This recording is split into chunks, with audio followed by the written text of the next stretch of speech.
Hello, everyone, and welcome to Out of This World. And today we're going to be talking about dating. I am your host, Jamie Hanshaw, and Rachel Wilson is here again with me just because we have such great chemistry. Yeah, right? I think we do. I think we do too.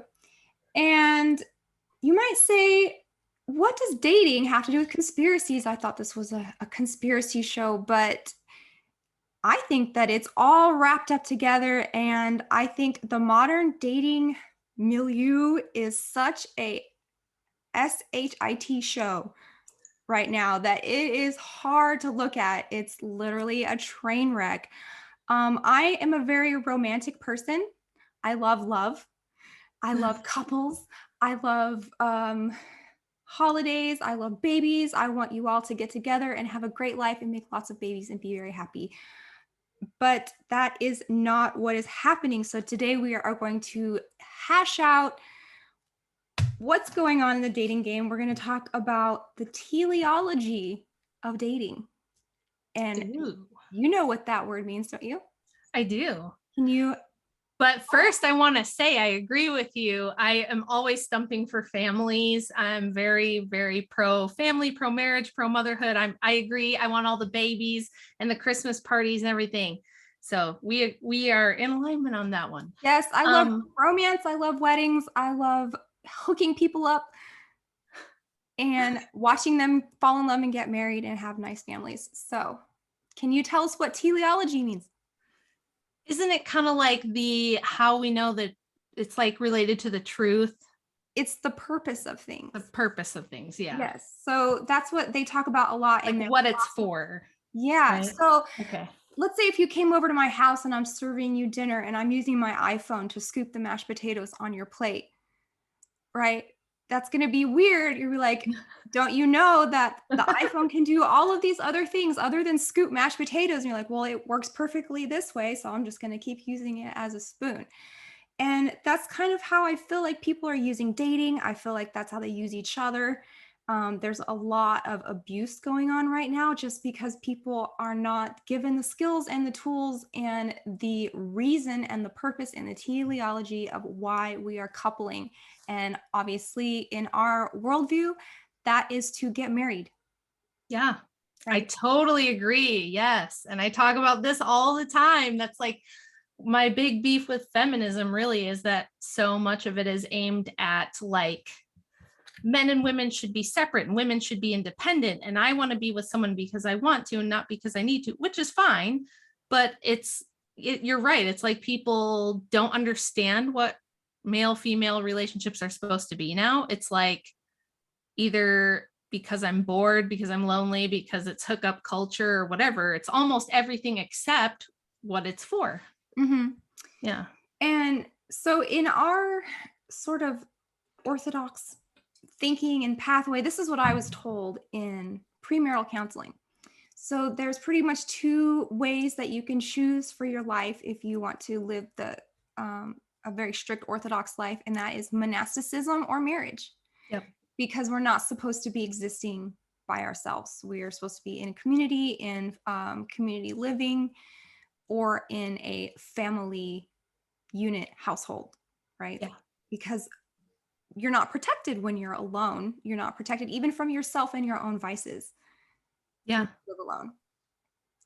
So let's rewind. Let's go all the way back to maybe like when we're getting interested in boys, like having crushes, and in middle school, you're going through puberty, you're having the changes, you're starting to notice the other sex a little bit more. And they will tell you that this is when you need to establish your adult spiritual disposition. And what that means is like, know who you are, have your relationship with God and the church. And these things are all the things that you have to set up before you're even ready to start thinking about being a partner to someone, right? So why would kids in puberty be ready for sex but not mature enough to have it?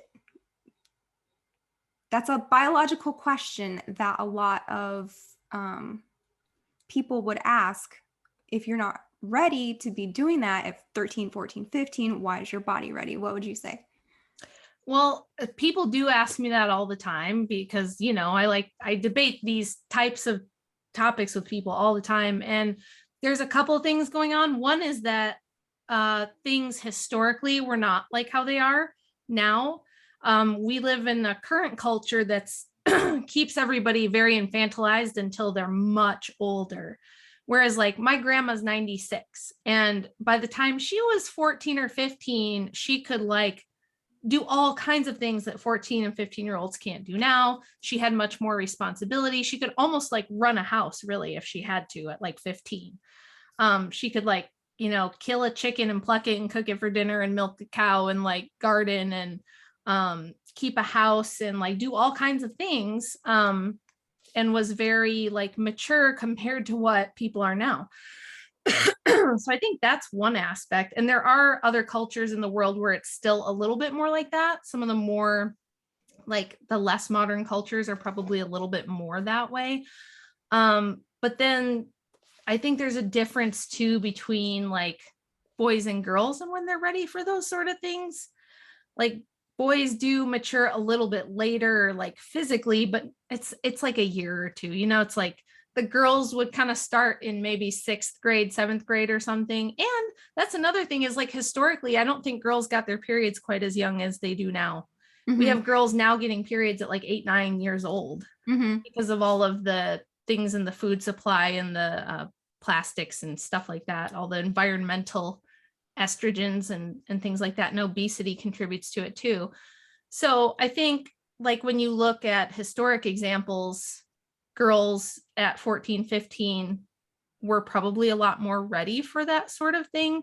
And boys, by the time they were 16, 17, 18, were like fighting in wars and doing very adult things too. So I think that's part of it. The other part, well, like when we talk about marriage, it's like you said, you're not protected. Um, yeah, when you're in a marriage, it's a different situation. You don't have the same risk in that situation that you do if you're 15-year-olds and you're just hooking up. Mm-hmm. If you were like, betrothed or you got married as a teenager a couple hundred years ago, it's like the rate of divorce was so low and people tended to stay together. Your immediate family was still around most of the time. It wasn't like it is now where everyone's so atomized and you might not have family anywhere or anybody around you who knows what's going on. So like, I think the whole dynamic of family and community also gave us a layer of protection that may have made things, it might not have been a big deal to be married at 16 and 18, because of those reasons. So I think now we treat 16-year-olds like little bitty kids in a lot of ways. And even, I mean, like there's people in their 20s who are living with their mom, have never really gotten a job, have hardly left the house, don't have good people skills, have a hard time even talking to real life people and making friends, this younger generation. So I think now the thought of younger people being married or having marital relations is like this crazy idea. Whereas if we weren't raised in this era and it was a couple hundred years ago, that might not be so weird. What do you think? Here's what I think, and I've heard it explained by a couple different priests in this way, is that anybody who is a parent right now to teenagers, I'm not saying things weren't different back then, but your 16-year-old is not ready to live on their own, to get a job. They're not responsible enough. They just don't have the skills Right. to be an adult and take all that on, right? Yeah. And your brain isn't even fully formed until you're like in your early 20s. So this is the time period between when you start your puberty change and when you're mature enough to get ready, is when you learn manners. Basically, this is when you learn discipline. This is when you learn how to act in the company of the opposite sex. Yeah. To have dignity and respectfulness for each other. And number one, just to learn how to control your own body and its urges. Yeah. Yeah. And because if you don't have that tool when you're older, it's going to be a disaster.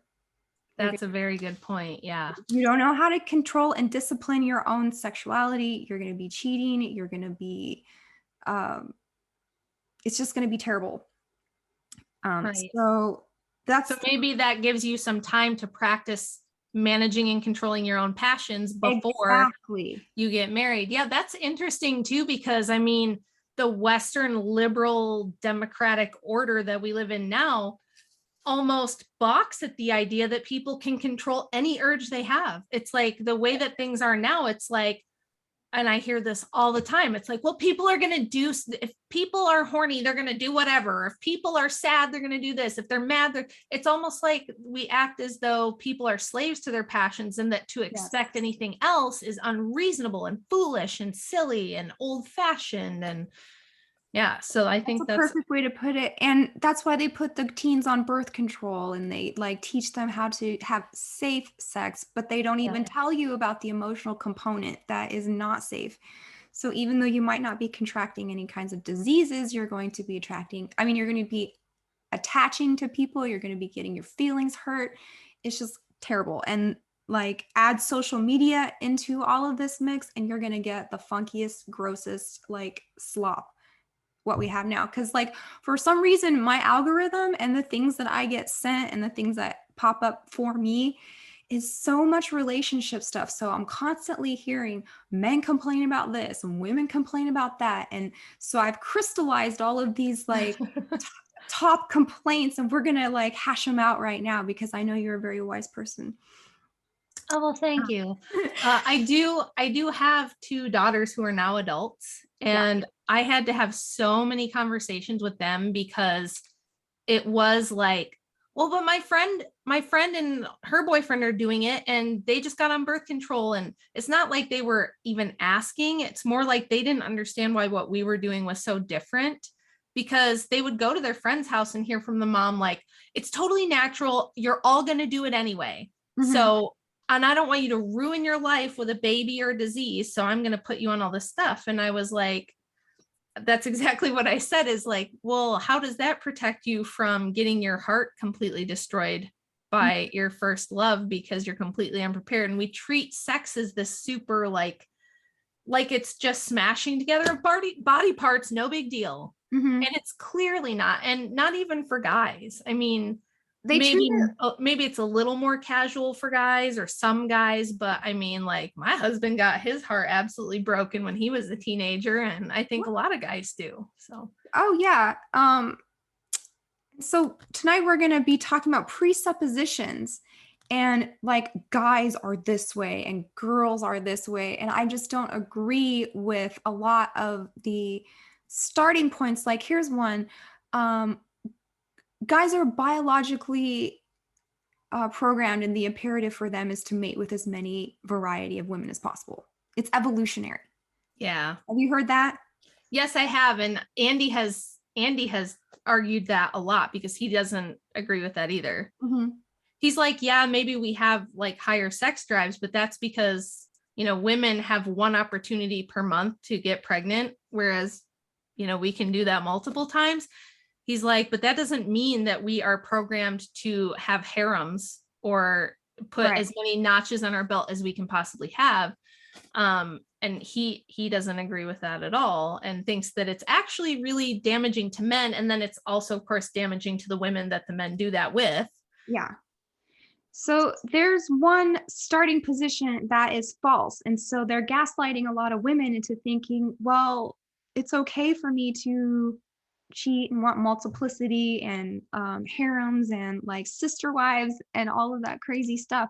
But it's not, because your presupposition is false. I think you're not giving mankind enough credit as a Yeah. divine kind of child of God. They're not just bestial animals that can't control all their impulses. Right, exactly. And there's another kind of motivation for this argument that came out of like the early days of Marxism, where you saw a lot of people arguing against marriage, the nuclear family, because they would say, well, this is how men preserve a legacy and pass down property, is through having one wife and a family and this successive line of family, right? And so they would say that was bad. So this is one of the reasons you see like the really far left repeating this narrative all the time, is because it's been a staple within Marxism to trash the family and say we got to, like they formally wanted to get rid of marriage altogether so that people could not like pass anything down or have a legacy through the family. And they wanted everybody's devotion to be to the state, not to the family or things like that. So I think that's another reason, because if you look at these sociologists and psychologists starting, you know, like in the 50s and 60s, like the Kinseys and those kind of people, they all kind of came from that left ethos of being kind of Marxist sympathetic. And so everything became like, well, sex is just a purely biological thing. And like you said, men are just going to try to spread their seed all over. They're just going to throw it everywhere, like willy-nilly. Everywhere. Yeah, just that you can have some and you can have, everybody can have some, but that doesn't really make sense. Like, even if you did believe in evolution, which I don't, but even from their perspective, for a man to have no idea which offspring are his doesn't make any sense. Yes. And that was a thing that like a lot of the ancient goddess worshiping cults would do, the full moon orgies, specifically so that you couldn't establish paternity. So there's some other kind of underlying reasons why they like to push that narrative of just men can't control themselves and they just have to spread it everywhere far and wide. And you can't expect them to have any measure of control. And it implies that men aren't loyal and can't be trusted. Yes, exactly. And that's what I'm seeing all over the internet is what you just said. Men aren't loyal and can't be trusted, which I don't think that every man is like that. But if you give them enough rope, they're going to act like that. Yep. Right. Especially when they're not very good at policing each other, I don't think. In my opinion, men need to step up their game in like challenging other men. Yeah. Because there's one thing to hear it from a woman, and that's a completely different ballgame when you hear it from another man. I don't know why. I can't tell you how many times my husband will be like, you know, Frank said something to me today that I thought was really profound. And I'm like, I've literally said that to you like 10 times. And he's like, well, just the way Frank put it really made sense to me. There's something about hearing it from another guy. Well, that's because I think that's another thing that I do like to talk about sometimes, not to like totally get us. I think it's pertinent. Men work in hierarchies.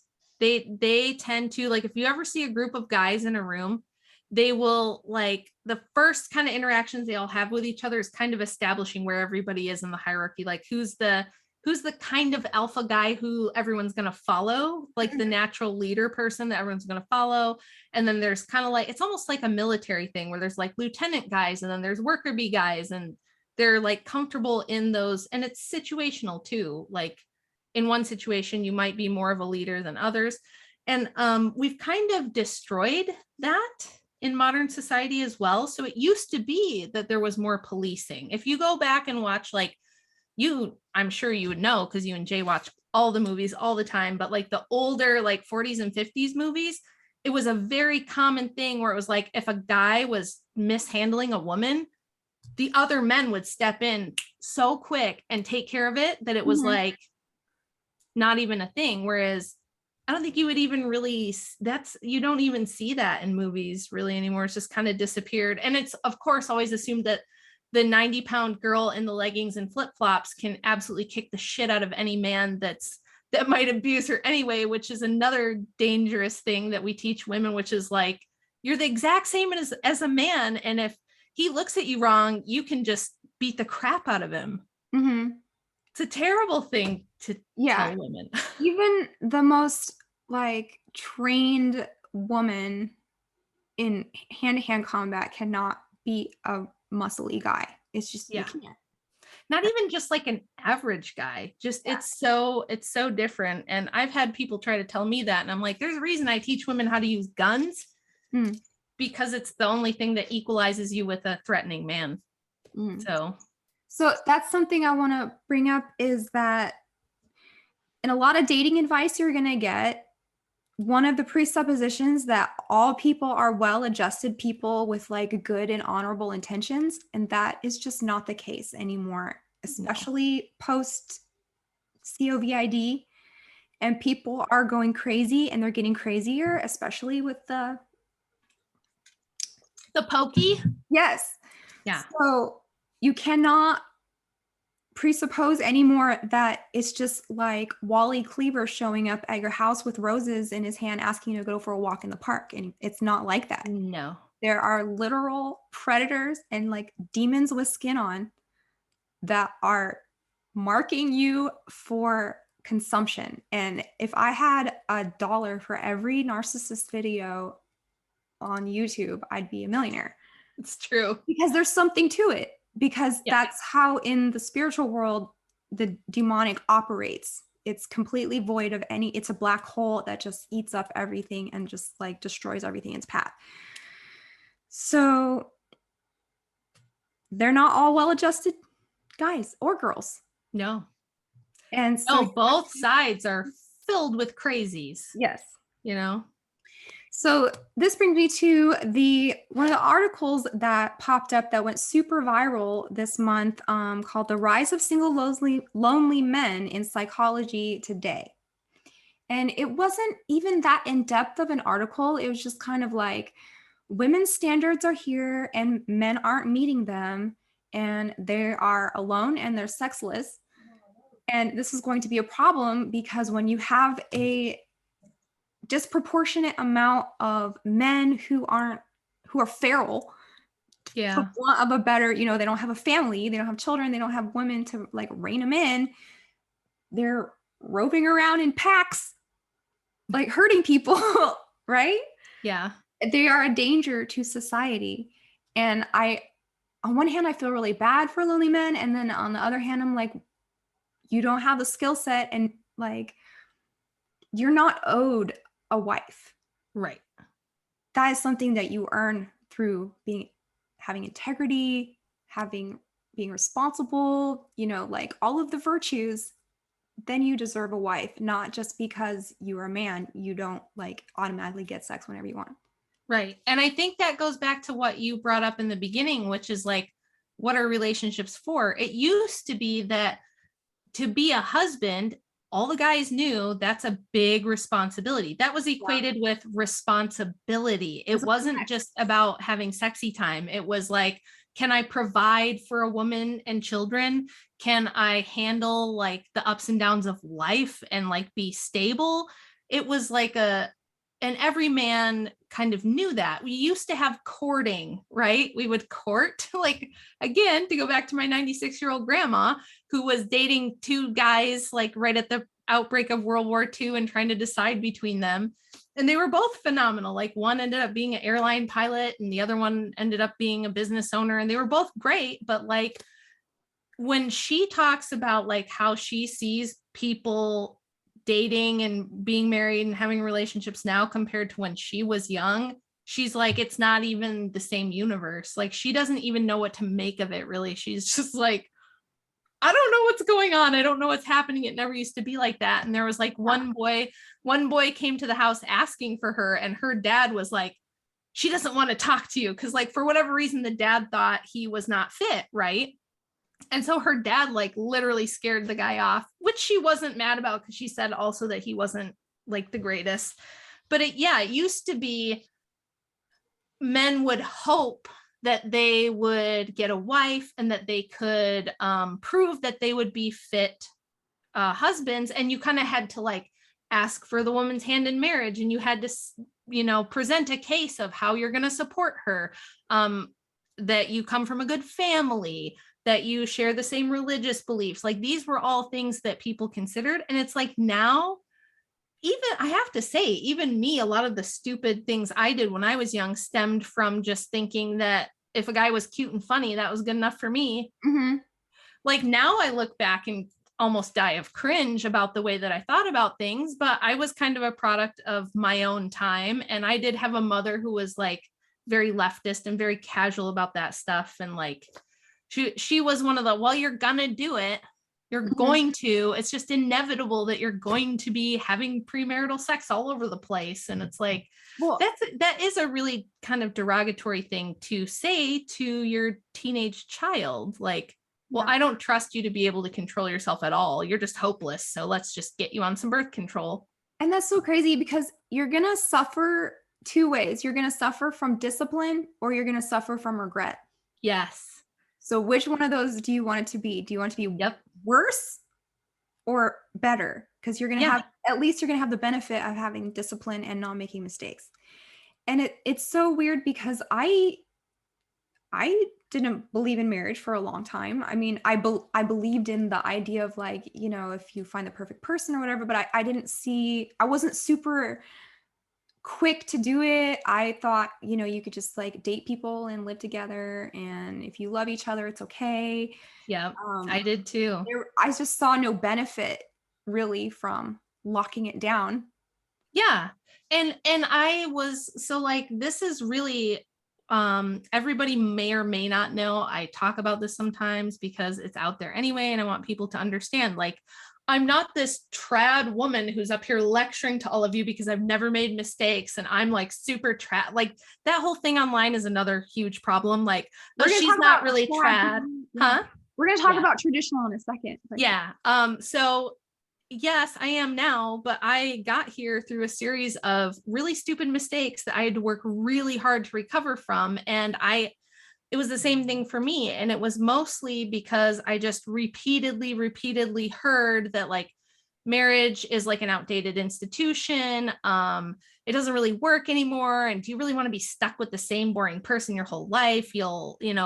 Marriage gets boring and then you'll hate each other and you'll never have sex and it's just terrible. And like marriage is just a piece of paper, like all these things that you would hear. And of course, I was hearing it from like my boomer generation parents who one's been divorced twice, the other's been divorced 4 times, their friends are all divorced. Like that whole generation had some of the highest divorce rates ever. And there was a slew of movies that came out that kind of glorified divorce and made it seem like either cool or no big deal. And so it was, yeah, I just really heard this repeated all the time throughout the culture growing up, that marriage wasn't really a big deal. It was kind of old fashioned. It doesn't really work anymore. And it's just a piece of paper. And like you you're going to said, lose all of your I, assets or yeah, whatever. I moved in with my first boyfriend right after high school because it was like, well, I can't afford to live by myself and he can't afford to live by himself. So it's convenient. Mhm. And like, we'll probably get married at some point. And if we don't, it doesn't matter because we love each other and it's just all going to work out somehow. And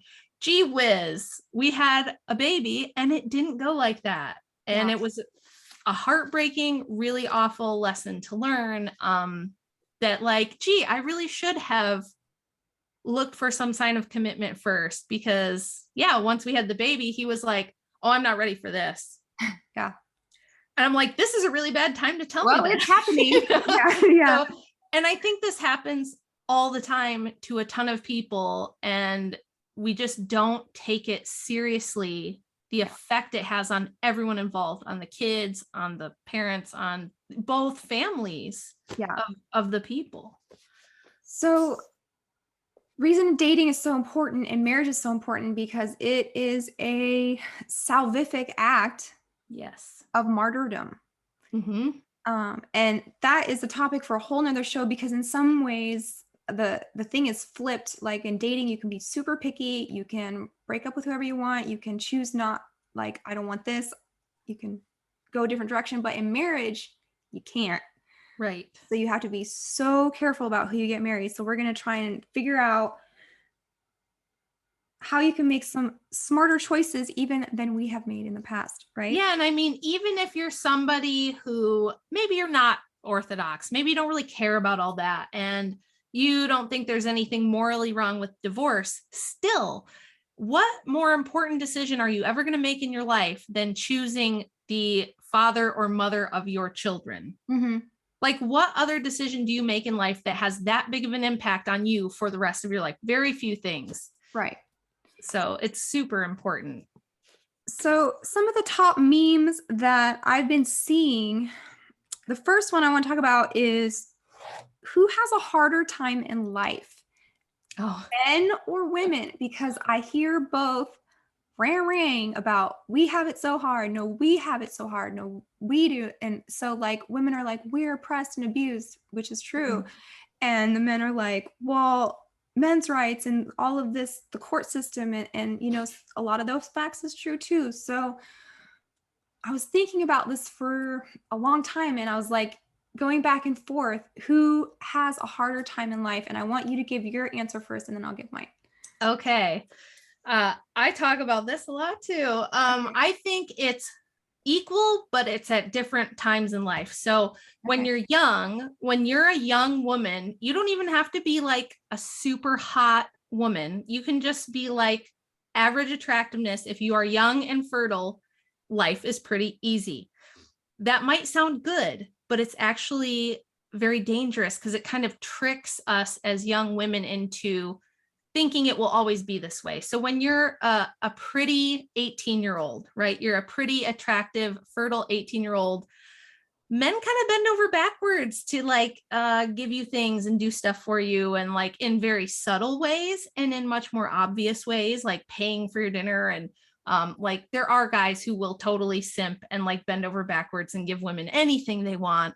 If you're on the side of the road with your tire blown versus a guy on the side of the road with his tire blown, people are probably going to stop for you, things like that. But the thing about that is that it's a lot of power and it's a lot of benefit early in your life, but it only lasts for a short time. It's kind of like Cinderella with the pumpkin at midnight, where her carriage Mm-hmm. turns into a pumpkin and everything goes back. It's kind of like that because everybody's heard of the wall, probably, where women hit 35-ish, 40, maybe something like that. And she might still look great. She might be very charming. She might still be very attractive, but suddenly men just aren't as enthusiastic. And the world isn't kind of bending over backwards to like treat you a certain way based on what you look like or things like that. I think of all these young girls right now who start an OnlyFans the day they turn 18, and they're getting some money and they're getting some attention and they think that's great. And it's like they're never thinking about what they're going to do with the second half of their life. So that's a really double-edged sword. It might make it seem like we have this huge advantage, and we kind of do, but only for a very limited amount of time. And then once that's gone, life can be very hard. Mm-hmm. Especially, I think it's worse the more attractive you are. If you're like a super hot 10, aging is going to be very hard for you because you have so much less incentive to sacrifice yourself for a family, to live that ascetic marriage life, or be a mother, things like that, because you can really capitalize on your looks and your attractiveness and get almost anything you want. And then you hit 40 or 50 and whoa, all of a sudden the world feels cruel and mean and you don't understand why it's happening. There was a really good video by a guy named Better Bachelor where he reviewed this video a woman made, and she was in this exact circumstance where she was very attractive and she was like crying the whole video. She was crying and she was trying not to, but she couldn't help herself. And she was like, I'm almost 40. All my friends are married and men just aren't coming like they used to. They're just not flocking to me like they used to. And I used to be able to have a different boyfriend every couple months and they would take me on expensive vacations. And, I just got used to this. And now suddenly it's like nobody cares about me as a person. And now that I'm older, am I just going to be thrown away? And it was actually like super heartbreaking. And the guy wasn't even mean. He was like, this is really sad to watch this woman go through this. And men bear some responsibility in that too.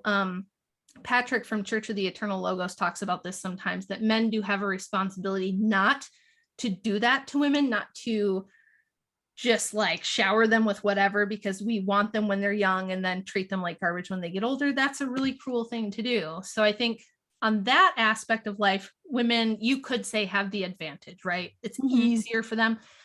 But then later in life, men have the opposite. When men are young, they have to prove themselves. Mm-hmm. Nobody cares if a 19-year-old man's going through something hard. It's like he has to prove his worth. He has to produce something. He has to provide value. He has to prove that he can be competent, that he can do something of value and make money and things like that. Nobody cares. Like, even if you're a good looking guy at 19, the world isn't going to like coddle you at all.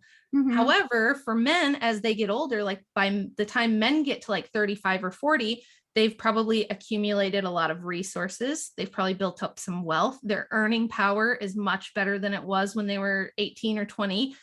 And they have kind of an ocean of women to choose from at that point, because women tend to seek out like resources and stability from a man. So they're attracted to that. Men tend to age pretty well and look pretty good even into their 40s and 50s. So at that point, I think the advantage switches to the men, where the men can kind of choose. And nowadays there's already a lot of divorced women, you know, who are like 30 and kind of desperate for a good solid guy with resources, and they have the money to deal with the hard things in life, and they've matured and they've gotten pretty tough. So I think in their later years, things are easier for men. Mm-hmm. So I don't think any one gender has like an obvious lifelong advantage. I think it's different phases. And I don't think we think about that enough, that there's phases of life for both sexes and they're different. That's really interesting that you put it that way. And then another thing they'll talk about is the patriarchy, is the oppressive thing. And I don't know if we've put it this way before, but like whoever's in charge is screwing up, right? So if it's the patriarchy, if that's what you want to call it, then right. Yes, that needs to be overhauled and great reset or whatever, you know, like everyone's hearts need to be repentive. And so I don't want to put out anyone's grievance because they're waking up to things, but they just don't know how to identify the perpetrator. Does that make sense? Yeah. Yeah. And I think that I don't think we have a patriarchy now, but it's like, it's kind of like who's in charge are the most narcissistic people. We have a system where it's like the more ruthless, vindictive, and narcissistic you are, you're going to be more powerful. I mean, look at people like Andrew Tate, you know? Yeah. That's why men will always do better in business than women. Yes. Because they have that instinct. Because there's estrogen and testosterone, and estrogen cares, and they care about your feelings. They don't want to hurt people, and like they want to nurture them, and they don't want to get hurt themselves. And testosterone just like breaks through that wall. You need both. Yeah. But yeah, and I think that there's like, so I think that stoic masculine men, if they're Christian moral men, mm-hmm. are like some of the best human beings on planet Earth. Mm-hmm. I can think of several of them that I know. They're the kind of guys that will run into a burning building to save everybody else. And their masculine, testosterone, stoic self is what allows them to do that. And we need those guys. But then you meet the men who that turns them into predators, like dangerous predators. And I think with women, it's like the that instinct that allows us to be like loving and charming, and kids like us and animals like us and men like us. We're very likable. We're very agreeable. There are narcissistic, psychopathic women who use that as like a facade, right? They seem so charming and sweet, but secretly they're like strangling infants in the ICU or something. Everybody's seen like some crazy story about a horribly evil woman, and everybody thought she was like, they always present as like super sweet, you know what I mean? Mm-hmm. So I think both sexes can have the toxic aspect, and then they can have the embodiment of the best aspect. And I think a lot of that comes from just like the fact that we live in this materialistic, non-Christian world now, where everybody thinks that everything's just evolution and chemicals in your brain and whatever, as long as it doesn't harm anyone, it's fine. But like, does this stuff harm people? You and I would say it does, but other people would just, you know, the consequentialists and the utilitarians don't think of morality that way. And so you do end up with a society where it's like the most ruthless people do the best. So right. We incentivize that behavior. So you were talking about girls in their prime, and especially hot girls, 10s or you know, that level. Yeah. And it's like, are they crazy, or are they crazy because a lot of crazy things happen to them because of their looks? because a pretty girl is going to see a different side of men that not everybody has seen. She's going to see married guys making eyes at her. She's going to see committed guys flirting with her. She's going to see the worst Yeah. of men. Yeah. Right. And she's just more of a target for abuse because of how she looks. Yeah, that's true. And I think like that's why I was saying I don't necessarily think that's an advantage. It might appear that way. Yeah. If you're one of the angry terminally online incel guys, which I'm not even slurring you guys. I understand a lot about why incels are incels and what that's like, and it's not cool.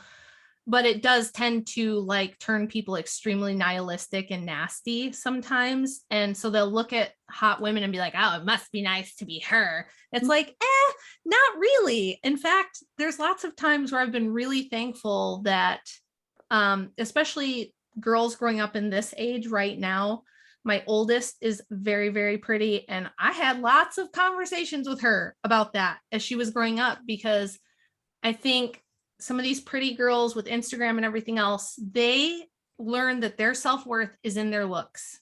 Mm-hmm. And then if you gain 15 pounds or, you get a little bit older and start to get wrinkles or all the things that happen to all of us, you have children and your body looks different. It's like you don't handle it well and it's really hard on you. And I'm super thankful that growing up, I wasn't like an ugly kid, but I wasn't like the hot girl in school. And so my identity was formed around like my intelligence or my talents or the way that I treated people or, my character. Mm-hmm. And I'm actually super thankful for that, because I think that if you're a girl who's super attractive, it skews your sense of self and you think that you are your body or you think that you are your looks. And you do get trained by the people around you, by men around you, that's what you're for. Well, like, and the type of men that approach you and pursue you are going to be valuing that more. And so what happens when you get old is they're not gonna like you anymore.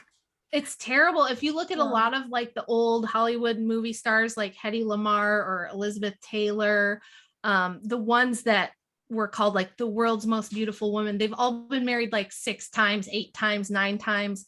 Like Hedy Lamarr became a total recluse and didn't even see people in person for like the last couple decades of her life. And it kind of drove these women crazy, because especially at that time in like the golden era of Hollywood, there was only a handful of these women and they were known around the world. So it was like what we're talking about with Instagram, but like times a million, where it's like every man you meet only sees you as that. There's nothing else to you.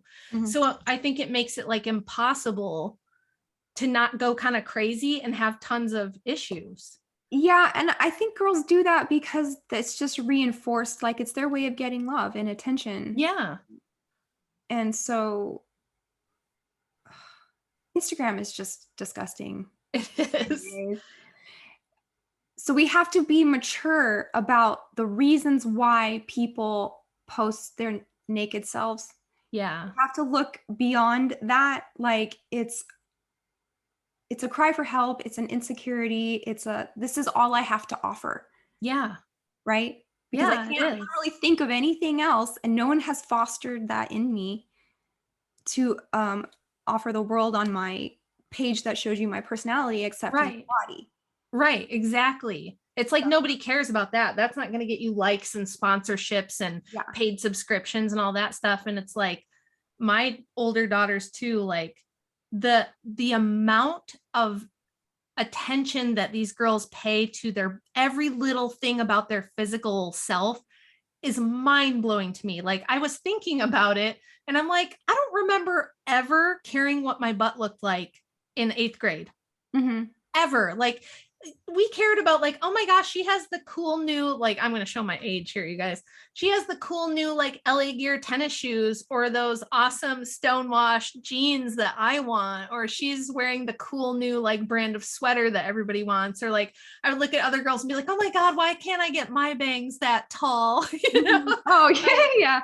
Stuff tall like hair that. But there was never this insane emphasis that girls have now, where it's like, there's girls who are in 7th, 8th, 9th grade going, well, I have to start an OnlyFans because how else am I going to pay for my butt injections and my lip fillers and my fake eyelashes? And they think you have to do that. They think you have to be that way. And this goes back to something else I like to talk about when it comes to feminism, which is breaking the social contract. So when we had the sexual revolution, we had all these women who decided they're going to do free love. And that goes back pretty far. That goes back to like the 1800s, the free love stuff, where it was like, you don't need marriage. And, you know, again, it comes out of this Marxist ethos. And so we can all just love each other, and sex is just sex. I'm loving you. He's loving her. She's loving him. It's all good. And then we had the big hippie free love thing where it used to be all the girls had like an unspoken code of you don't do that until marriage. And yes, we tended to kind of shame the girls who did tramp around unmarried. Well, yeah, because you're like saturating the market. If we're looking at something like supply and demand, if you put it in that kind of terms, like you are cheapening everything. Yes. So it's like, why would the guys hold out for the girl who's holding out? Like, why would a guy wait?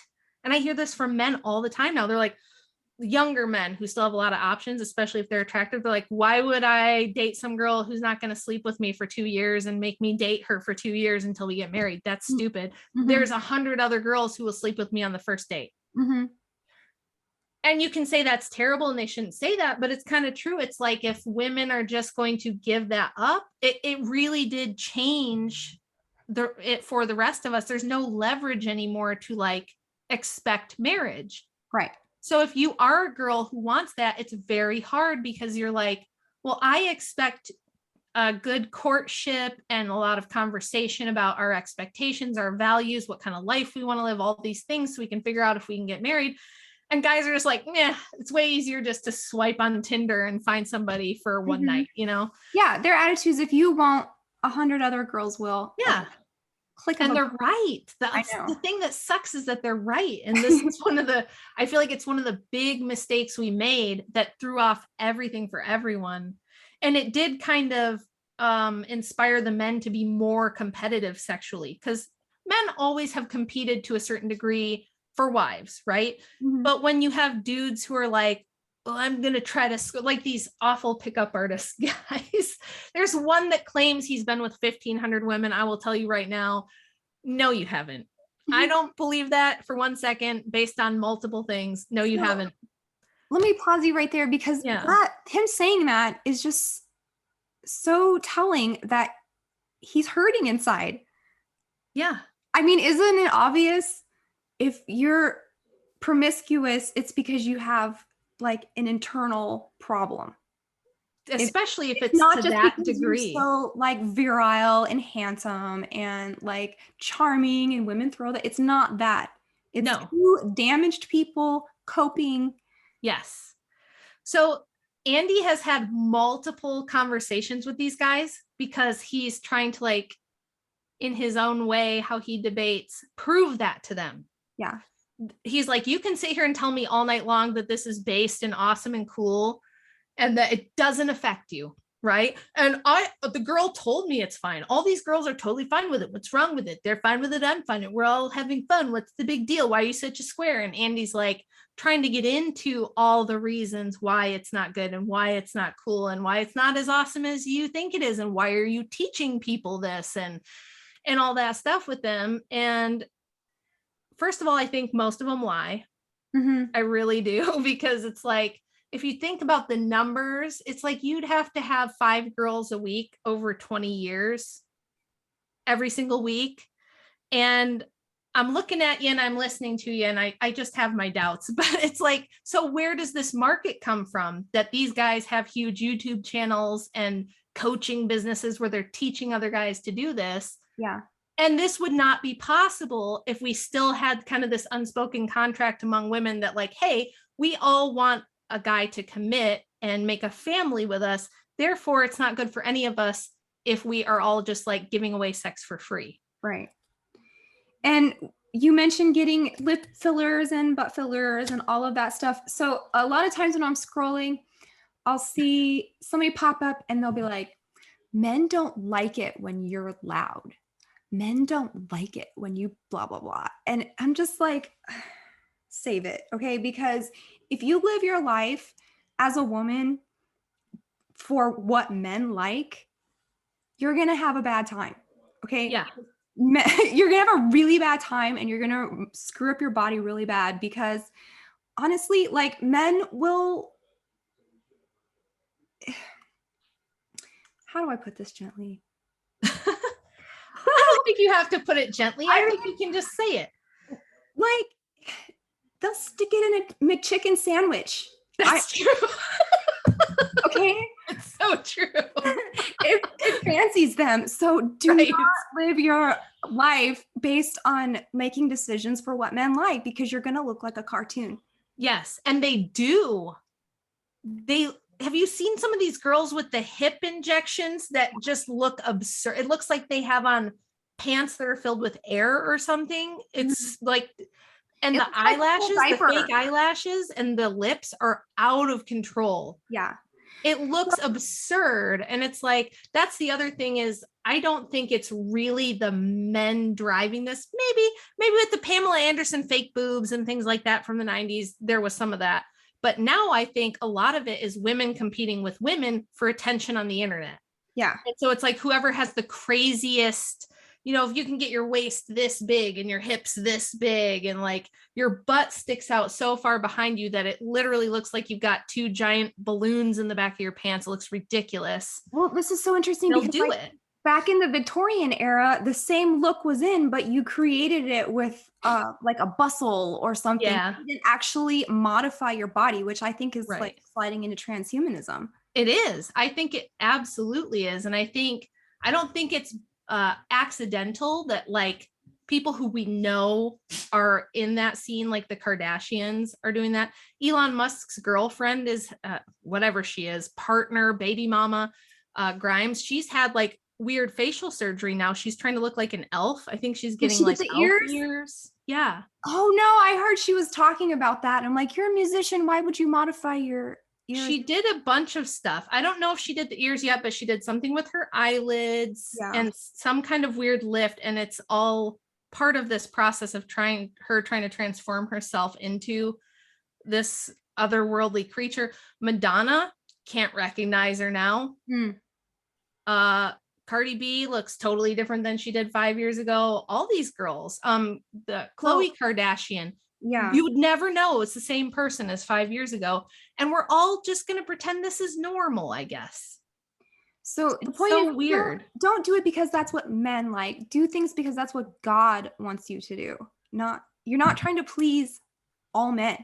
And that's another thing is so freeing when you grow up. You don't feel the need to be universally sexually appealing. Yes. Right?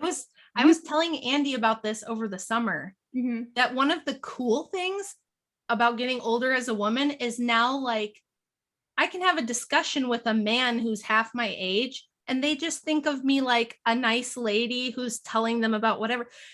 There is no more like, are we going to do this later? Yeah. Some of that goes away where you're just not identified by that all the time. You're not just like, and that's what it is. When you're in your 20s, every interaction with a man is usually that for the most part. And you just, so on TikTok, the girls talk a lot about, we're not dressing for the male gaze anymore.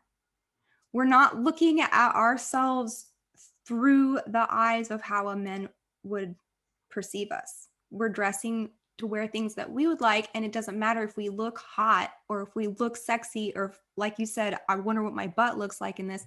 Not that I don't want to like look nice for my husband. Sure. But I'm not trying to attract every person because that's just too much. That's too stressful. I don't want to reject every person. I don't even want them to think about me like that. I'm not thinking about them like that. I'd rather it just be platonic. Yeah, it's so nice to just talk to people as people and not have that be part of the equation. It's one of the nicer things I think about getting a little older is you don't have to deal with that.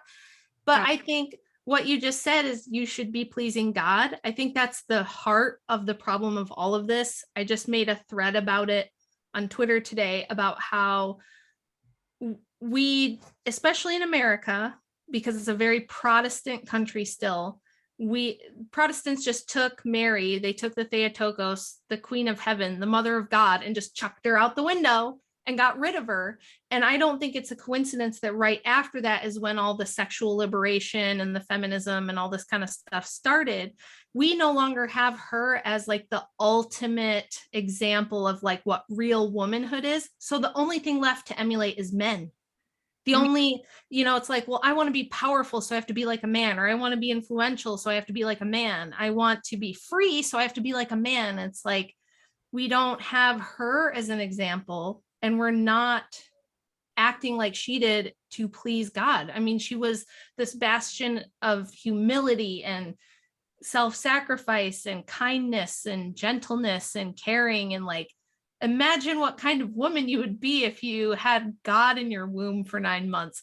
She's like the ultimate example. And now we're looking at Kim Kardashian or somebody and holding her up, or even like a Taylor Swift, or pick whoever you want. But we don't have even like, Hillary Clinton or Sarah Palin or any of these female politicians.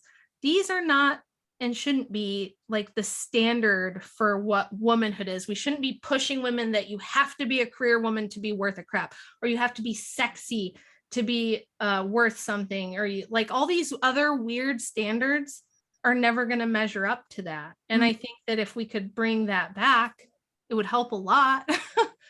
I think the inverse of that female role model is like men don't have a lot of good male role models, and they're taught that masculinity is just not femininity.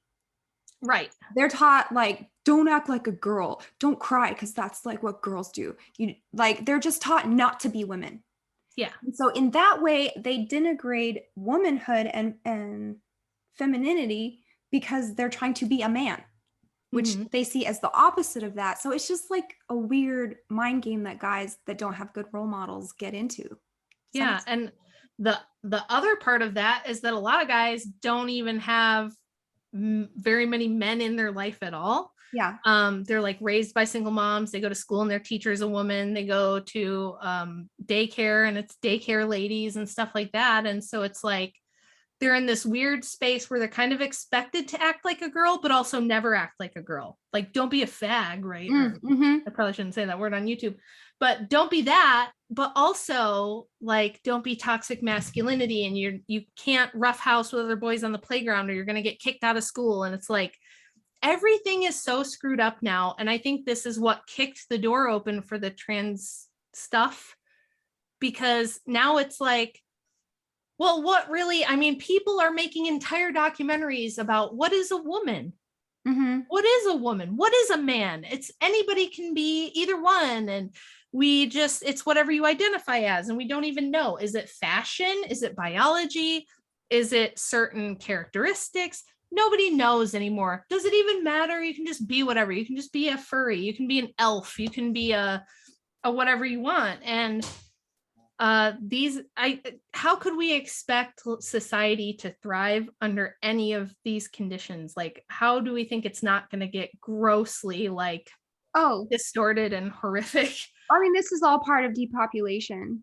Yeah. Is getting men and women separate. Yep.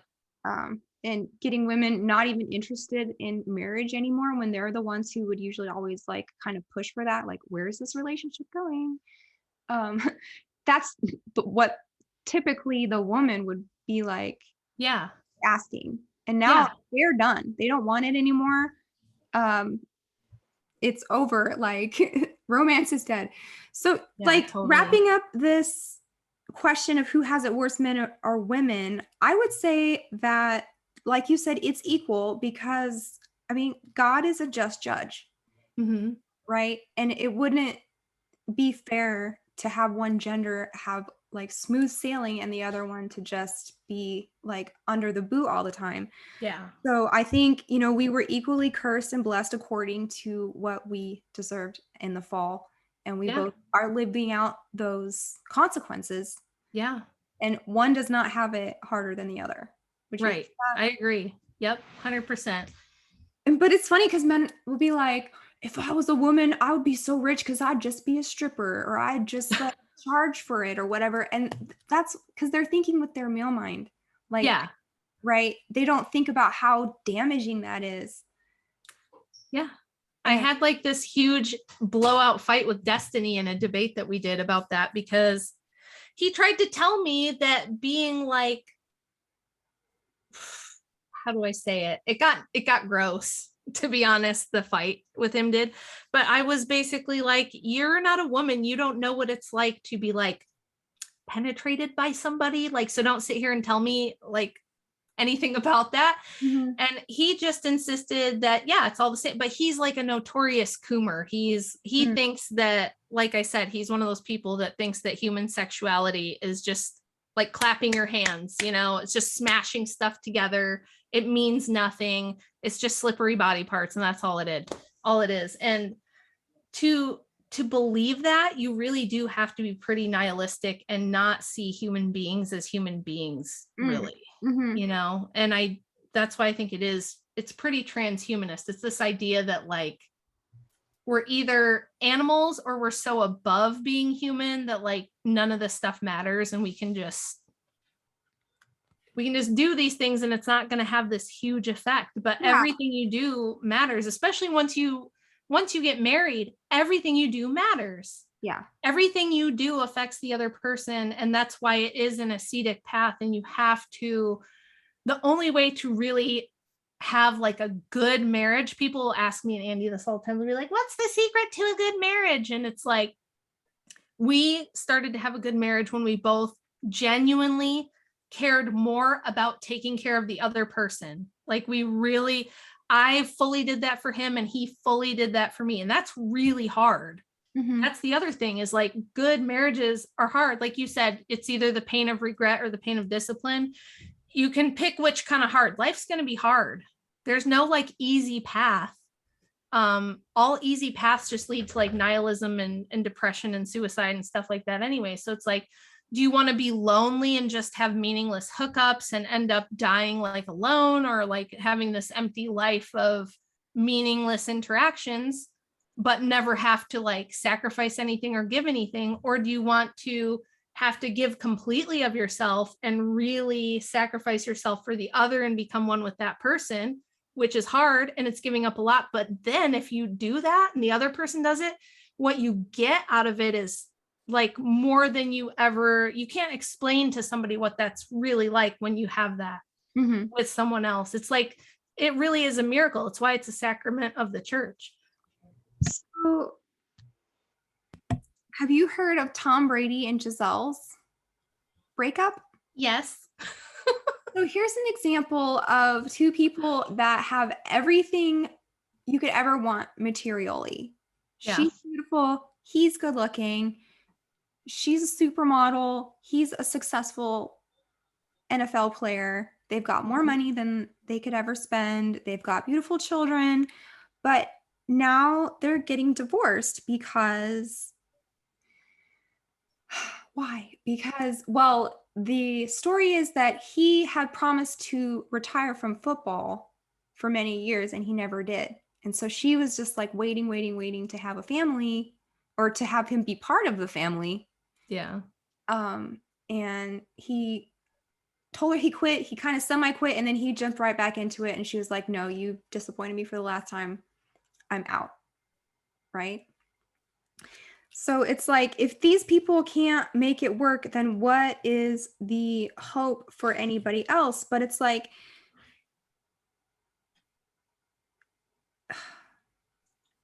well, first let's start with Tom. I mean, he said he would do the thing. He said he would retire because she was saying he's never around on Thanksgiving. He's never on Christmas, birthday. He's missed pretty much our entire life for the past however many years because of football. Mm-hmm. And finally, there was some kind of light at the end of the tunnel, and he just totally reneged. And I'm thinking, a lot of guys are like, well, he loves it. He should be able to do what he loves, and she should stand by him and blah, blah, blah. But I'm like, it's kind of irresponsible of him. It's very selfish, I Yeah. think, of him. And I'll get to Giselle, but he's doing this for himself only, not his family. If he was making the decisions to keep his family together, he would be retiring or cutting back or coaching or doing something where he can, like make his wife happy. And it reminded me of this story that this priest told. And he was like, there was a young couple, a young priest and his matushka, and they were building a church and they had just got married. And the wife would be like, can you come home for dinner at a certain time every day? And he'd be like, yeah, I'll come home for dinner. And he never would. And he'd be like, I was working late building the church. I was doing the Lord's work. Right. And she would get so mad at him and like it was a problem. So he went to his spiritual father. He's like, my wife is crazy. She doesn't want me to in God's work. And the guy was like, that's not true, because you're supposed to be taking care of her. And he's like, why are you putting so much overtime into building the church? He's like, well, because I want to get it done fast so everyone thinks that I'm a good priest. He's like, so you're doing it for you. You should have been home for dinner when your wife asked you to and let the church go on its own time, because your first responsibility is to her. Yeah. Right? Even though you were doing the Lord's work, you were doing everything good and perfect, you were self-sacrificing, blah, blah, blah. You were sacrificing her, which is not like the thing that you were called to do by being a husband. Yeah. Right? Yeah. What do you think about Tom? Well, I don't know much about them personally, but if that's what's going on, I think there's a couple things that I would say. One is I wrote like a article on my Substack, or maybe it was when I had Patreon, about how most women think they want that ultra successful, like alpha male stereotype, right? They think they want the Tom Brady or the Brad Pitt, but guess what? You don't. The vast majority of women are not happy with that.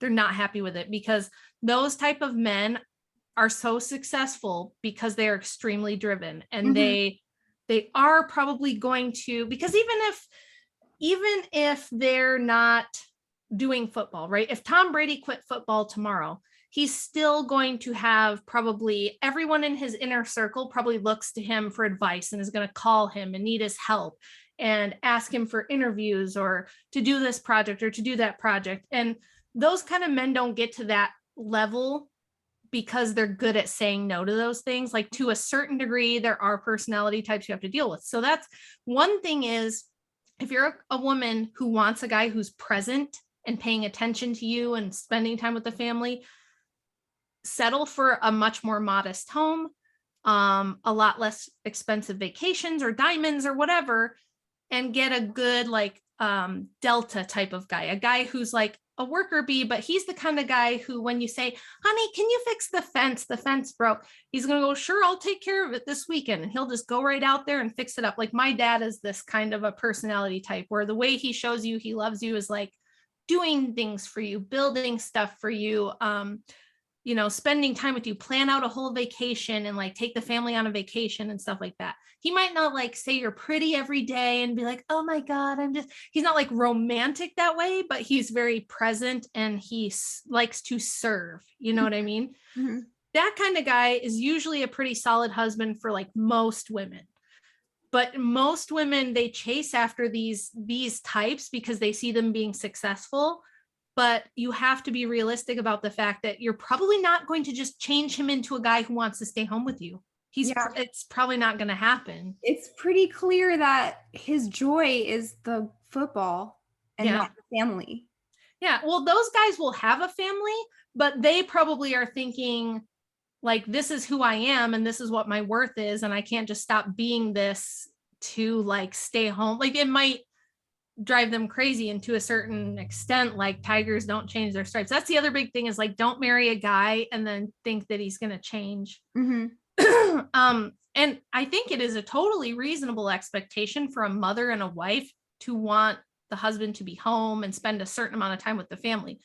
But there's trade-offs with that. You can't, I see this a lot with like even some of my friends, where it's like they want the man to make a lot of money and they want a bigger house and they want a new car every other year and they want to go to Disney this week or this year, every single year. I have some friends that are like this. They like expect all these things and the guy is like, okay.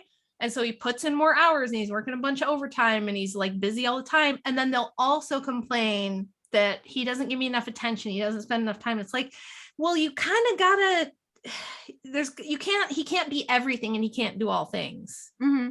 And I feel like in general, women have a little bit higher expectations once they're married of like, I want him to be romantic and I want him to care about my feelings and I want him to listen, but I also want him to surprise me with stuff and buy me nice things. And I want to have a nice home in a nice neighborhood with a new car every couple of years. And I want to be able to take vacations, but I also want him to be home all the time and home for dinner every night. It's like, you have to also understand that he's a person and you kind of have to decide what you want. It's the same thing for men. Men have to deal with something else I call the crazy hot axis. So if your primary thing is you want that super hot 10 girl that every man wants, and she has her pick of every guy, they tend to be a little more crazy. And for all the reasons we already talked about, because they've already been like used a lot, because Mm-hmm. they've already developed an identity based around their looks. They tend to be less emotionally stable and things like that. So it's like, are you sure she needs to be 20 and like scorching hot? Or would it be better if you want a family to choose a woman who is still attractive to you, but maybe she's not going to have a modeling contract tomorrow, and maybe she dresses modestly and is more interested in, substantive things in life and not going to be like, pushing up her boobs and spending 10 hours in front of the mirror and looking super hot to be arm candy.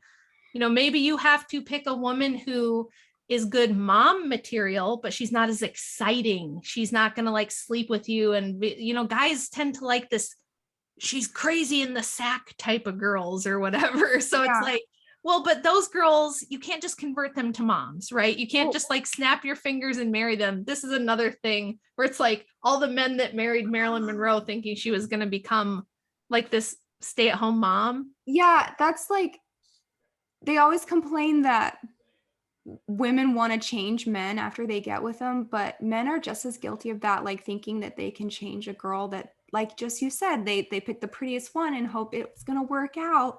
Right. Like I can change her if I take her to church, or I can, then she'll be great. But okay, so Giselle is a supermodel. Yeah. She would be what you would call a 10. Yep. Right? Super high status, like Yeah. hot chick. And it's not enough for Tom Brady to want to be around her. So there's got to be more substance to that. Also, she's a confirmed witch. I did not know that. What? Okay, I didn't know that. I haven't followed her much. Like, I don't know as much of the pop culture stuff as you do. But I'm not shocked. I'm not surprised. She's from Brazil, really. Right? Which is like, that could be like brujeria or whatever. Mm-hmm. So there's this interview where she's talking about he wins all the Super Bowls because of all the rituals that she does. And she does her crystals, and she does her altar and her prayers and her literal witchcraft for him to win the way he's been winning. I can't believe you never heard that before. So basically they're in a battle of will projection. No wonder their marriage didn't work out. Like, he's trying to project his will, she's trying to project her will, and they're basically having like a witch fight. And now he looks all like sucked up and awful, and like he looks sickly because they're separating, and everyone's making fun of him, saying that she's put a hex on him because he just like, looks bad. Yikes. So the plot thickens. Yeah, another reason not to go after the supermodels, guys. They're like, well, so I just debated somebody last week, a girl who is kind of notorious online, and she was a sex worker, and she had an OnlyFans, but she quit OnlyFans only to do a Patreon that's exactly the same thing with nudes and everything. Mm-hmm. And she's got like the Baphomet tattooed between her boobs, and she's got satanic stuff all on one arm, like all these satanic tattoos everywhere. And she'll take like nude, sexy pictures of herself covered in blood and things like that. And yeah, she was like pretty forward about the fact that she gets what she wants. Like, look at me, look what I look like, I'm gonna get what I want. So Here's something I hear a lot. What do you think of the advice? If he wanted to, he would. You mean like get married?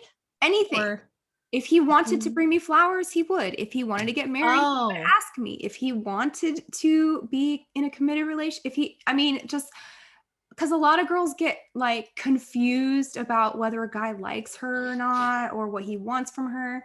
And I'm like, it's not that confusing. Like, if a guy likes you, you will know. And if you are yeah, confused, he doesn't like you that much. right. Okay. So if he wanted to, he would. What do you think Yeah. about that? Oh, that's true for sure. Like, in fact, Andy says that. Now you sound like him. He says that all the time. He's like, because guys will be like, well, how do I date a girl? And like, how do I even date girls? And like, they act like, and he's like, they're not mysterious like you think they are. Like, if they like you, you'll know. And if you like them, they'll know. Like, that is true. And yeah, if you're having to work for like commitment, that's a very bad sign. That was me. That Exactly. was 20-year-old me going, but we're gonna get married eventually, right? And he's like, yeah, totally, sure we are, and it was always like me going, so how are things with us? And him being like, we don't need to talk about that, what's wrong with you, like that kind of thing. Mm-hmm. No, that's ridiculous. Anybody now, like my oldest daughter was dating a guy and she was like, I don't know, I feel like, and I was like, if you feel like that, Yeah. no use wasting any more time. No. Okay. So I'm going to put a star about that. Good advice. I agree with that. I mean, it's like they'll give you every excuse in the book why they're not, living up to your standards or meeting your needs in dating or whatever. And you just have to say, if he wanted to, he would. If he That's wanted true. to take me out, Well, he would do it. Like, Andy and I tried to break up once, and he called me every single day that we were broken up. uh-huh. And then he ended up coming across the country just to like be like, let's just get back together, because we were both being stubborn at that point. But it was like he would call me for ridiculous things that I knew he wasn't calling me for. Be like, oh, I can't find my earbuds. And I'm like, how would I know where your earbuds are? I don't live with you. And like, we're broken up, remember? And he'd be like, oh yeah, that's right. So how are you doing? Just like stupid excuses. So, and we kind of both did that. It wasn't just him, but yeah, it's like, it was still really obvious. If he wanted to like drive the distance to take you on a date, he would do it. If he wanted, like, they're not, watch the dude, he's going to, if he wants that truck, he's going to buy it. Have you ever seen him like self-sacrifice all of the things that he wants for some other higher reason? No, he's not marrying you because he doesn't want to. Right. Yeah. He's not that altruistic to just like not do the things that he wants to do. No, and guys are like, so one of the big differences is like sometimes women, we just want to vent and like be heard. And sometimes when you do that to your man, he thinks you're asking him to fix something, and you might not be. You might just be wanting to vent and complain, because sometimes we do that. But like my dad is this way and Andy's this way, where I'll be venting about something and they're like, so I should do this about it. And I'm like, no, I'm just frustrated. And so I want to talk about it. And they're like, oh, guys are more action oriented. Yeah. They don't, he's not sitting there going, if I play hard to get, then she'll want to marry me. Guys don't do that. Guys don't do that. No, it's so obvious. That's funny. Okay, so you mentioned socially awkward guys. No emotional skills. And this is what they were talking about in that Psychology Today article, is like the guys do not have the toolkit to relate to people nowadays. Yeah.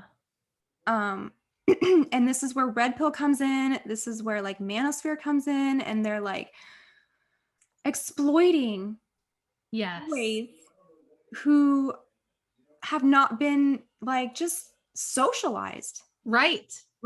Yeah. So it's like Red Pill is one of those things where it's, you go to a forum and it's like you open the door and you're like, yeah, close totally. it, not today. Okay. but more and more boys, like you mentioned, Andrew Tate, are like latching on to certitude of people with asinine opinions. Yes. And number one, I just want to say, if you're bad at talking to girls, not just people in general, but like girls specifically, it's because you want something from them. Yes. It's because all you can think about is what you're going to get, what kind of sexual favor you're going to get, what kind of social credit you're going to get for being seen with them, etc. And I have like an anecdote that I understand how this feels, and I can put myself in a guy's shoes, and that's why I know I'm talking about. So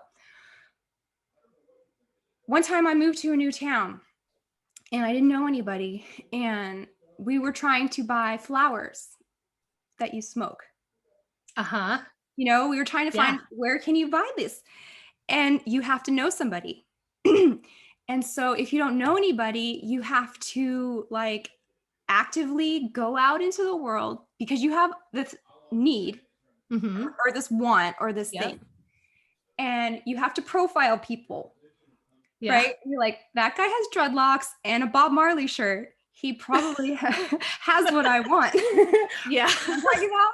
And so this is like a guy looking for a pretty girl, you know, like I like the profile. This is what I'm looking for. So you have to approach that person in the wild, get to know them, ask them all about their personality, and all in the back of your mind, you're wondering when you can bring up like, hey man, do you anything for me? Yeah. Okay. And I'm just thinking, this is how guys feel when they go out and all they want is the sex, because I wasn't listening to this guy. I didn't care about him. All the questions I'm asking him are moot because they're just me trying to establish like a level of comfortable. Yeah. So I can get what I really want. And I'm like, this is how guys treat women in like society. Yeah. Right? That's why women are like, he doesn't care about me or what I have to say or my opinions. He just wants what he wants. And I'm like, yeah, because he's trying to get what he's addicted to. Yeah. So it was just like a revelation for me. And this is why you're awkward, is because you can't just meet people where they are. And as they come to you, you're like prowling to get these wants and needs met. Does that make sense? Yeah, it does. Well, and that's something that like Andy had a guy call in once who was this way, and he was just like totally black pilled and like it's totally hopeless. You know, I'm never gonna meet anybody, and women are, it's just too hard. The whole thing's too hard, and I'm a shy person, it's never gonna work. And Andy was like, the whole reason you think it's so hard is because you're just putting so many expectations on it. And he's like, women can tell that. We can smell desperation like from miles away. And if a dude approaches you with like desperation because you know that's what he wants, and he's just like, can I, there's a couple different ways they'll go about it. Sometimes they try to like mac on you and it's horribly in like unnatural and awkward and weird, and you're just like, no. And then there's the ones that are like, ma'am, if I could please touch your lady parts, I would be very happy. You know, like there's those kind of guys. Yeah. But it's like, if you were just relaxed and just could talk to people, that'd be fine. But now, again, especially in the post-coof world, it's like we have all these people who only interact with other humans virtually and sit in their house or their coom pod, and then you've got the PORN added to it. That's the biggest problem. It's a huge problem because that is the epidemic, like 100 times more than coof ever wanted to be. Like this has rotted people's brains. Like literally your frontal lobe is Swiss cheese. Yeah. And they can't even find guys that don't do that because they like 99.9% have like, if you're not in a recovery of that, statistics are insane. They can't even find a control group to study it because I know. It's so crazy. Like all men have, it was something like 95% of American men have seen it in the last month and like 80% this week. Yeah. It's like everyone. And nobody's safe. Like this is the world. People talk about feminism and no, like I'm not saying anything about you and your book is great, but this problem is so much worse. It is. Than feminism could ever be. Well, I mean, there was a huge battle between the sex positive feminists and the not sex positive feminists in the 60s, 70s, and 80s, and still now, for this reason, because half of them were like, no, PORN and prostitution and all this stuff is not liberating. You're just reinforcing the worst aspects of like oppression against women or whatever. And you're just going to make it worse. You're training men not to see us as people. Yes. And the other ones were like, well, we got to get ours and we need to make money. And why shouldn't I embrace my sexuality? And why shouldn't I shake what my mama gave me? And that it's liberating. And now I'm in control of that. And clearly that didn't work out for them. I say this to the people I debate all the time, because I've debated this subject of like OnlyFans girls and sex work and stuff multiple times with women who do it and with women who just advocate for it. And a lot of them really think that this is a good and liberating thing, because all they know is I sit in front of my computer and simps send me money. Mm-hmm. What's wrong with that? And it's like, well, there's a ton of things wrong with it. They can just do their feet and make money.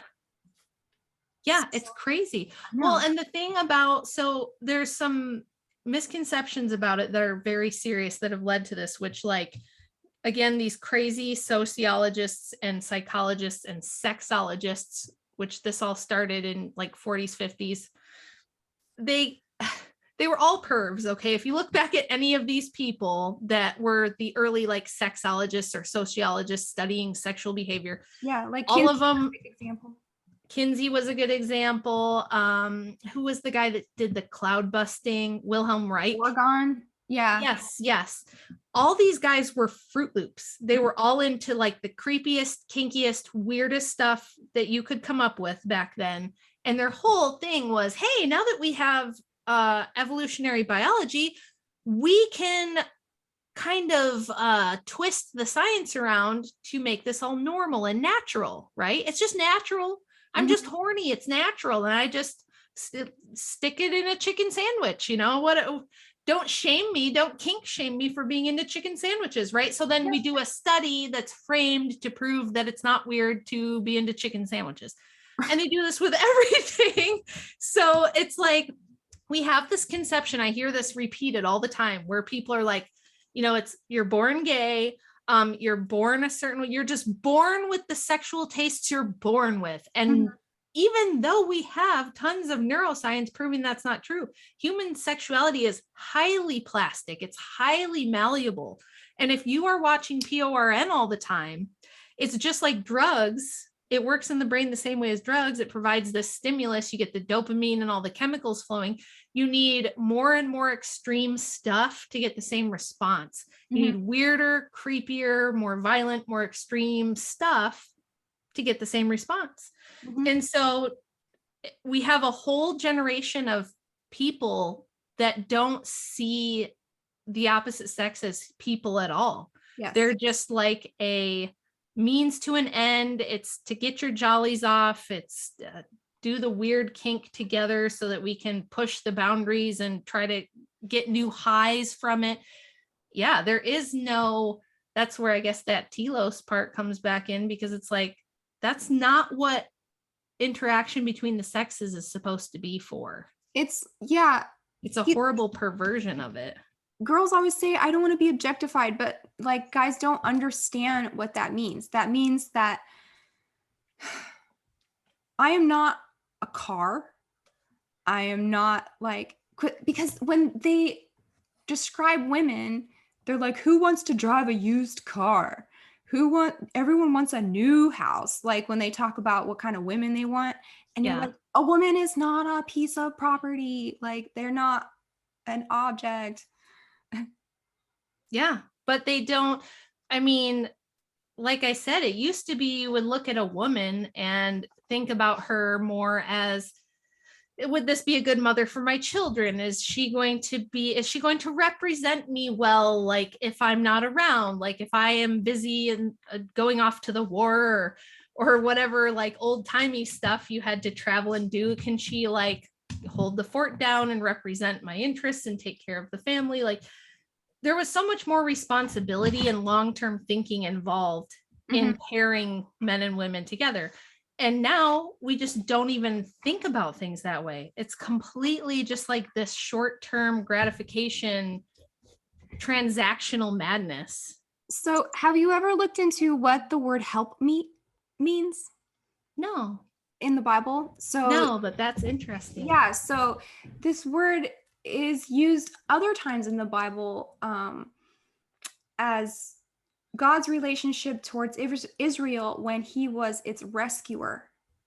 So it's not just like your little like assistant helper, help me that just, like orbits around you and does all of your chores for you. It's like a powerful being that has been put on the earth as your partner in war, in spiritual warfare, and as like a rescuer in your time of trouble. So That's that just awesome. changes the entire attitude about like women's roles in marriage and life as not a subservient thing, but like as somebody that should be appreciated because you are rescuing that person from That's actually something. super cool. Andy has referred to me like that before. He has said that he thinks of me as like this like mama bear warrior. Like he pictures me with like a shield and a sword and the kids behind me and like Yeah, shield maiden for sure. yeah, exactly. Like that's kind of how he thinks of me. But I would say the same thing about him. Like we've been through horrible things together in life, some of the worst things that people can go through.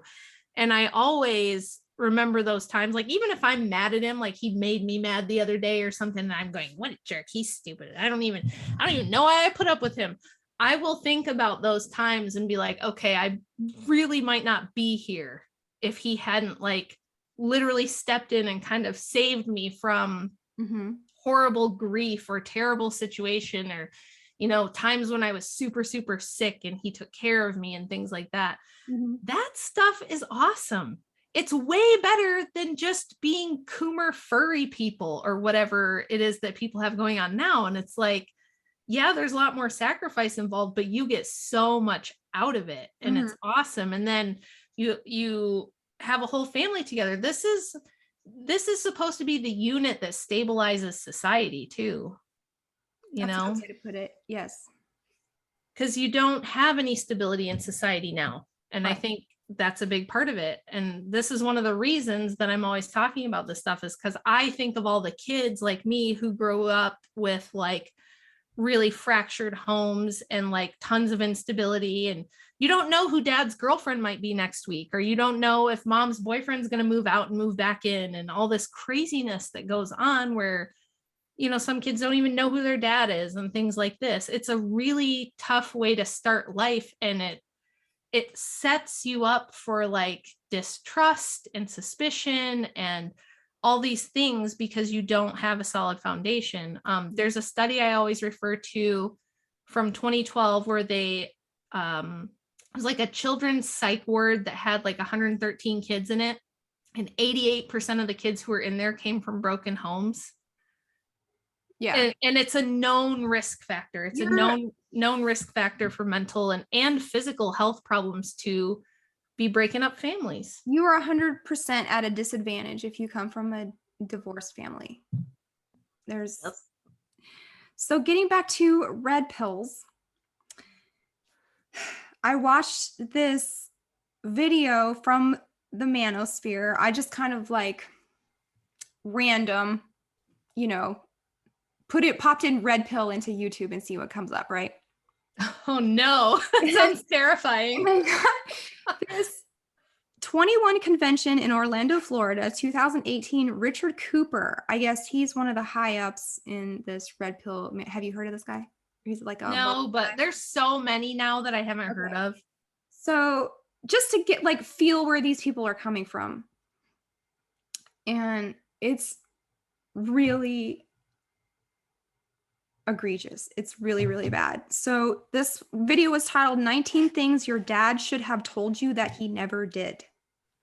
Oh no. And I can just already like, tell this is gonna be. the title gore alone, like it's just, that's a terrible, that's not even a proper sentence. Anyway, right? Yeah. Okay, so I watched 41 out of 56 minutes of this crap. And so the first point that he makes is avoid unhappy and unlucky people. Their problems aren't your problems. This includes the broke, unhealthy, and obese. So right here, this guy is out of the gate, just a douche, Yeah. right? Like, how do you avoid unhappy, unlucky people? And their problems aren't your problems. You don't give alms. You don't give charity. You don't care if they're broke, unhealthy, obese. I just feel like you don't care about people. Of course not. It sounds like this is already out of the gate going to be a guide to self-enrichment. And I'm not saying that you should like be spending lots of time with low life people in drug dens, No. but you can't just say, oh, I don't like your vibes. Good vibes only. I hate that. Yeah, I hate that too. And what even is an unlucky, like I'm an unlucky person, maybe. I don't know. Am I unlucky? I don't like, and what is broke? I mean, unhealthy and obese people. So this is all the people that he is like, is not worthy of his attention. Boy, I hope this guy is a really high quality individual. He sounds very Oh, elitist. yes, he's a high value man. Oh, He's a king, right? okay. One of Yes, those. he's one of these kings. Oh, God. All the kings and the queens can all get out. Like the I'm a queen and the I'm a king people. It's so cringe. Okay, so no, number two, no LTR. I had to like think about this for a minute. It wasn't LTR, long-term relationship, because they Oh, have these codes now that they speak to each other. I'm such a nerd that I immediately thought like Lord of the Rings. No Lord of the Rings with women. Yes. No Lord of the Rings. What? That's a deal breaker for me already. So no LTR with women who have a big social media presence. Oh, I've heard this one. I get this all the time. You shouldn't even be on the line online because if you were a real traditional woman, you wouldn't even be online. What even is that? Like, what if she's a like famous baker? Is she not allowed to have a presence? If she What has if I have a talent? book and I talk about motherhood and Christianity? I know. So You want, like, really, trad boys? You want me to log off? I doubt you're going to OnlyFans and Instagram and telling all the hot booby girls to get off the internet. I'm pretty sure you're not. facts, right? But me, I should log off. Well, you're attention seeking. Well, yeah, I guess if I want you to read my book, I guess that's attention seeking. But I mean, I can understand maybe if she's, yeah, a sex worker or yeah, an Instagram model or if she's on Twitch in a hot tub with just her boobs floating, yeah, maybe yeah, that's probably not the best long-term relationship material. I would agree. But I mean, but it if she has depends. talents and like something to offer, just let her be what she wants. Yeah, what if she's an artist, or what if she does crafting, or like there's a million things you can do online that have nothing to do with like a toxic personality. Right?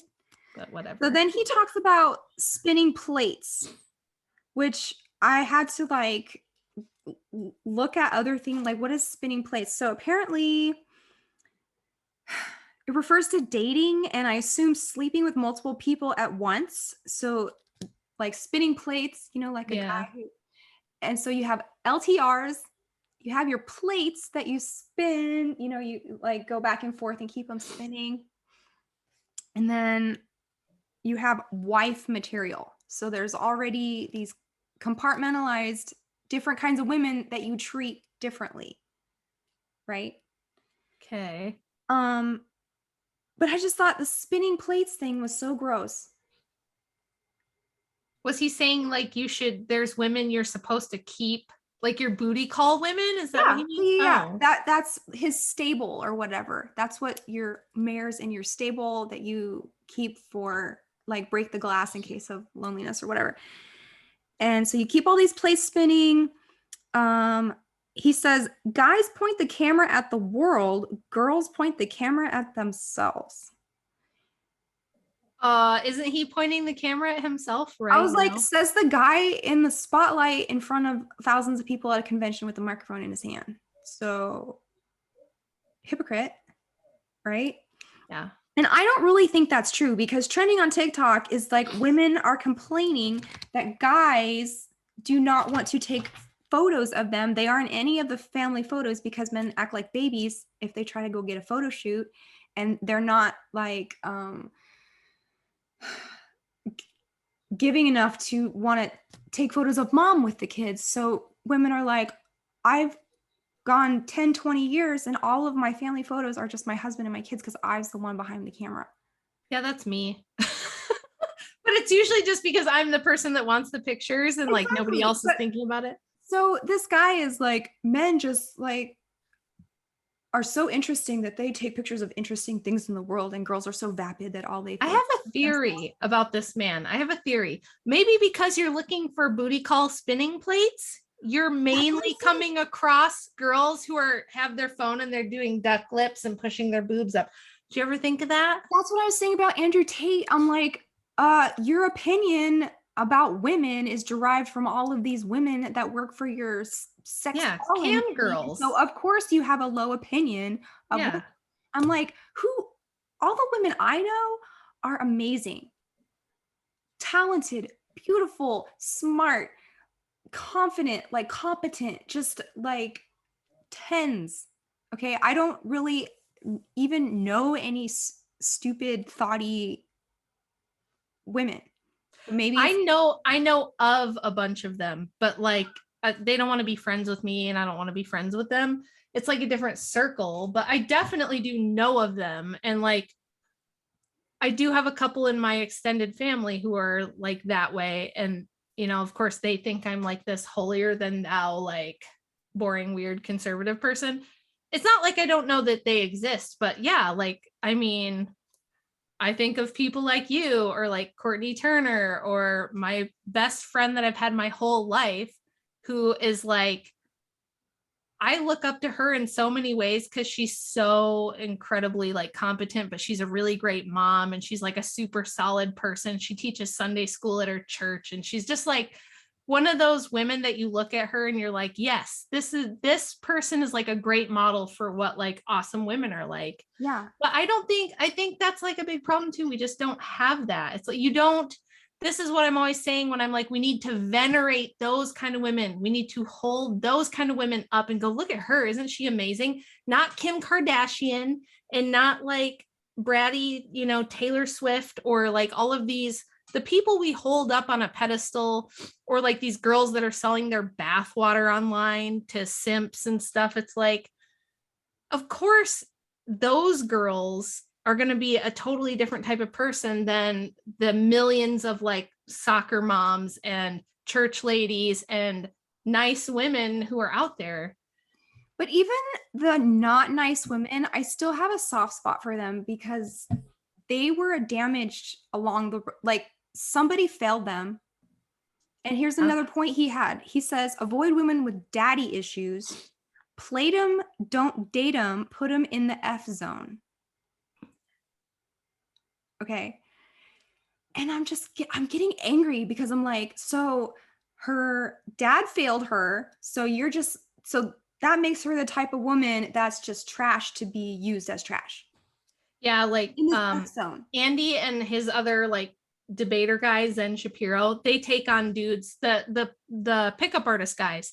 They argue with them about this all the time because they're both Andy and he goes by Zen Shapiro. That's not his real name. It's his like funny online name, but both of them, like he just got married. He's expecting his first child.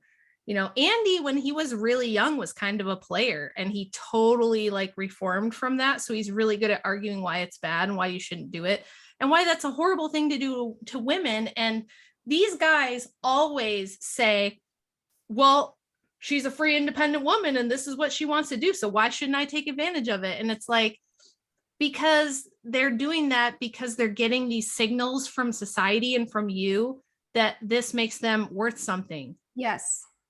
So if you didn't facilitate that, they wouldn't do it. But also it's kind of both. It's like, who do you get to fix the thing? And people are surprised because I'm so like against feminism and everything, but I'm like, it has to be the men. The men are supposed to lead. The men are supposed to, if we're going to have a patriarchy in the biblical sense, right? In the sense of how God created us, where men are providers and protectors, they have to be providers and protectors. You can't have a patriarchy without patriarchs. Well, are you acting like a patriarch when you're playing women and screwing around and sleeping with all these different girls at the same time and treating certain ones like hoes and treating other ones? It's like, that's not what you're supposed to do. There would be, and you're supposed to be the leader. It's on you. Like, ultimately the buck does stop with the men. There would be no OnlyFans if there was no money. Yeah. Well, and like, men will complain, and I get complaints from both, right? The men will complain that there's no good women, and the women will complain that there's no good men. And it's like, the women, I guarantee this, and men never believe me. And I always say, if you guys rewarded good female behavior, and all the women would start acting differently tomorrow. They would, because that's at the heart of why women do this stuff. They do want like approval, attention, validation. They want to feel like they matter. Yeah. And like, it's easy to just be like, oh, they're all just really selfish narcissists. It's like, no, they're not. That's not how human beings work. And it's like, if girls grew up with the idea that good wives are valued, they would act more like that. But the whole culture around them and all the men in their life act like twerking and walking around in a thong with your booty hanging out is what people want from you. So that's what they do. So I always tell men, I'm like, you're kind of to blame, because you guys were super excited to get all the free sex without any of the attachment, right? When the sexual revolution happened, the men were like, woohoo, we just get to have all the sex and none of the like supporting a family and like working hard all the time to like support a wife and be there for kids. They thought it was great. And I'm like, how's that deal working out for you now? How do you feel about it? Yeah. You know? And I know that the red pill manosphere crowd, they just decided to go with it. They're like, we'll just go with this. We'll just take it all the way. We'll just be like really disgusting and take this all the way. But for all the guys who are out there complaining, it's like you said, it's only the men who can kind of police each other. We can't force y'all to do anything. That's not how power dynamics When we work. say it, it's nagging or whatever, you know? Yeah. So then he said something that just put the whole thing in perspective. When he's talking about some women are wife material and they're damaged, and these women are for the F zone and plating, he says men are endurance predators. So there's his worldview right there. Men aren't for protecting, loving, cherishing, providing. They're just predators for consuming things, and you want to avoid all of the risks of what you're consuming and without any of the responsibilities. So this guy probably has some serious issues too. I bet you anything he was raised by like a single mom that had boyfriends coming and going all the time. It didn't know his dad very well. And he's just decided like, women hurt me. Women are just going to hurt me. So this is what I'm going to do. This is how I'm going to. He literally said no single moms. And this is so weird to me that they SHIT on single moms so much. And it hurts my heart because like most of the single moms did not choose that. That's a tough one because so many women initiate divorce. But like, okay, think of it this way. The problem now is that people don't even bother to get married anymore. Yeah. Everybody's just making babies with everybody. And it's like. So she had two choices: to stay in this relationship or to get out of it. And like, to do the most frightening thing in the whole world, be a single parent, was easier than staying with this person. Well, I think there's different types of single moms because there's plenty of women who are like me, where they really I was not a single mom by choice. The guy took off. I would have like done anything to make it work. And I had no say so in the matter. And that really sucks. Second relationship I was in right after that, because I was so vulnerable, I was like really good prey. And I'm from like a small town. I was really naive, and I was raised by somebody who kind of taught me that my worth was in like taking care of broken people. So that just made me a really good target. And I got totally like taken advantage of by this con artist guy. And that was a horrible situation. I know those things happen. They happen to me. But then there's also women like my mother who just, they decide, I'm bored. I don't like being a housewife. And I want this younger guy who's sexy. And so I'm going to break up the family. There's a lot of that too. So I think it's totally situational with the single mom thing. There are some women who really do look at the situation and go, well, why shouldn't I divorce this guy? And he'll have to pay me child support. And like, you know, he doesn't pay enough attention to me, or they have kind of flippant reasons. And then they have an affair and they're just like, well, I can move in with this guy and get money from the other guy. There are women who do that too. But then there are like single moms who never wanted that and were not to blame and were put in a horrible situation. So I think it just is contextual. I know that's true. And I'm not saying, I just don't know any women like that. I just don't. I never met one. Unfortunately, I know a couple. Okay, so it sucks. Personal experience does not line up with his idea of what single moms are. Right. But it's like, but let's even say that it was a terrible single mom. Like, let's say she's just a heartless, awful woman who did it for all, like left the husband who was a great dad for no reason. Yeah. Well, there's still kids in that picture, right? So you still shouldn't look at single moms and be like, oh, they can just be abused and thrown in the garbage. Yeah. There's still, even if the woman was terrible, theoretically, there's still kids involved in that situation. So you still should go nowhere near her unless you have really honorable intentions, period. Like, there's still no excuse for that. You know, it's only the damaged women who will put up with such treatment sometimes, like what this guy's talking about. Yeah. And being plated, being that's true. It's the people who are already abused that are like, I guess this is how people are, and I guess this is what I deserve and what I can expect from, you know, life. So it's really sad. Do you need to go? No, my dog is just making a noise. Oh, but I do know that that's true. Like, there's a ton of statistics showing that single mom households, like the kids that grow up with single moms, have much higher rates of abuse. And it's generally because whenever you add another parent to the situation that's not the biological parent, it just statistically ends in a lot more abuse and a lot worse abuse. So yeah, on average, generally, now of course there's fabulous men like my husband who come in and save the day, but there's also men who see a single vulnerable woman with little kids and they are the predator type, and it's like, oh, there's no dad at home to protect these people. Yeah. This is an easy prey for me. And that happens too. Yeah. But I mean, a man that will marry a single mom is blessed. I'm thinking of Saint Joseph. Yeah. Mary's husband. Yeah. I mean, that's the archetype for like adopting a family and being a responsible man and loving something that's not yours. I think that's super admirable, honestly, for a guy to take on somebody else's children.